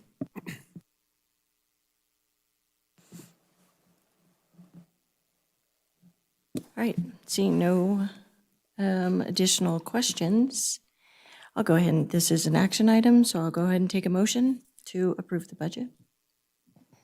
I'll make it. I move that the Carson City School District Board of Trustees adopt the final budget for fiscal year 2026 to 2027 by approving the resolution and transmittal letter, and further instruct the Chief Financial and Operations Officer to file the necessary documents to comply with NRS Chapter 354. Do I have a second? I'll second that. All right, so we have a motion by Trustee Roberts, a second by Trustee Clapham. Public comment? Seeing none, all in favor, please say aye. Aye. Opposed? Motion passes unanimously. Thank you. Thank you. All right, we'll close agenda item number 11 and go to agenda item number 12. This is approval of the consent agenda. This is for possible action. Have you all had time to review the consent agenda? Do you have any questions? All right, do I have a motion to approve? Motion that the Carson City School District Board of Trustees approve the consent agenda as submitted. Do I have a second? Second. Motion by Trustee Peterson, seconded by Trustee Varner. Public comment? Seeing none, all in favor, please say aye. Aye. Opposed? Motion passes unanimously. We'll go ahead and close agenda item number 12, move on to agenda item number 13. This is for informational items for discussion only. Did you all have a moment to look at it? Any questions, clarifications, comments? All right, seeing none, we'll close agenda item number 13, move on to agenda item number 14. This is request for future agenda topics. Does anybody? All right, I have a few. Sorry. All right, so as I had mentioned at the beginning of becoming president, I said I wanted to start looking at our policies and start updating them. And we see that we do have some that are in need of update. So I would like to start with then,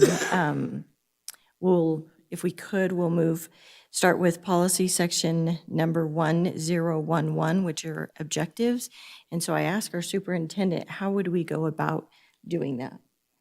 So would we like, and I guess I'll ask legal counsel as well, do we bring what's written to a board meeting first? Or can we review it now, knowing that it's going to be coming into, and then bring the proposed changes? If individually any of you guys have changes you'd want to see, you can email them to Mr. Sadler or Mr. Fueling. It'll have to, any policy that is actually changed will have to come for two readings. But if you have something in mind beforehand, as a staff starts to look at it, you can reach out to them individually. Okay, and if you could then too, also CC me on the communication, just so we're all looking at it at the same. So,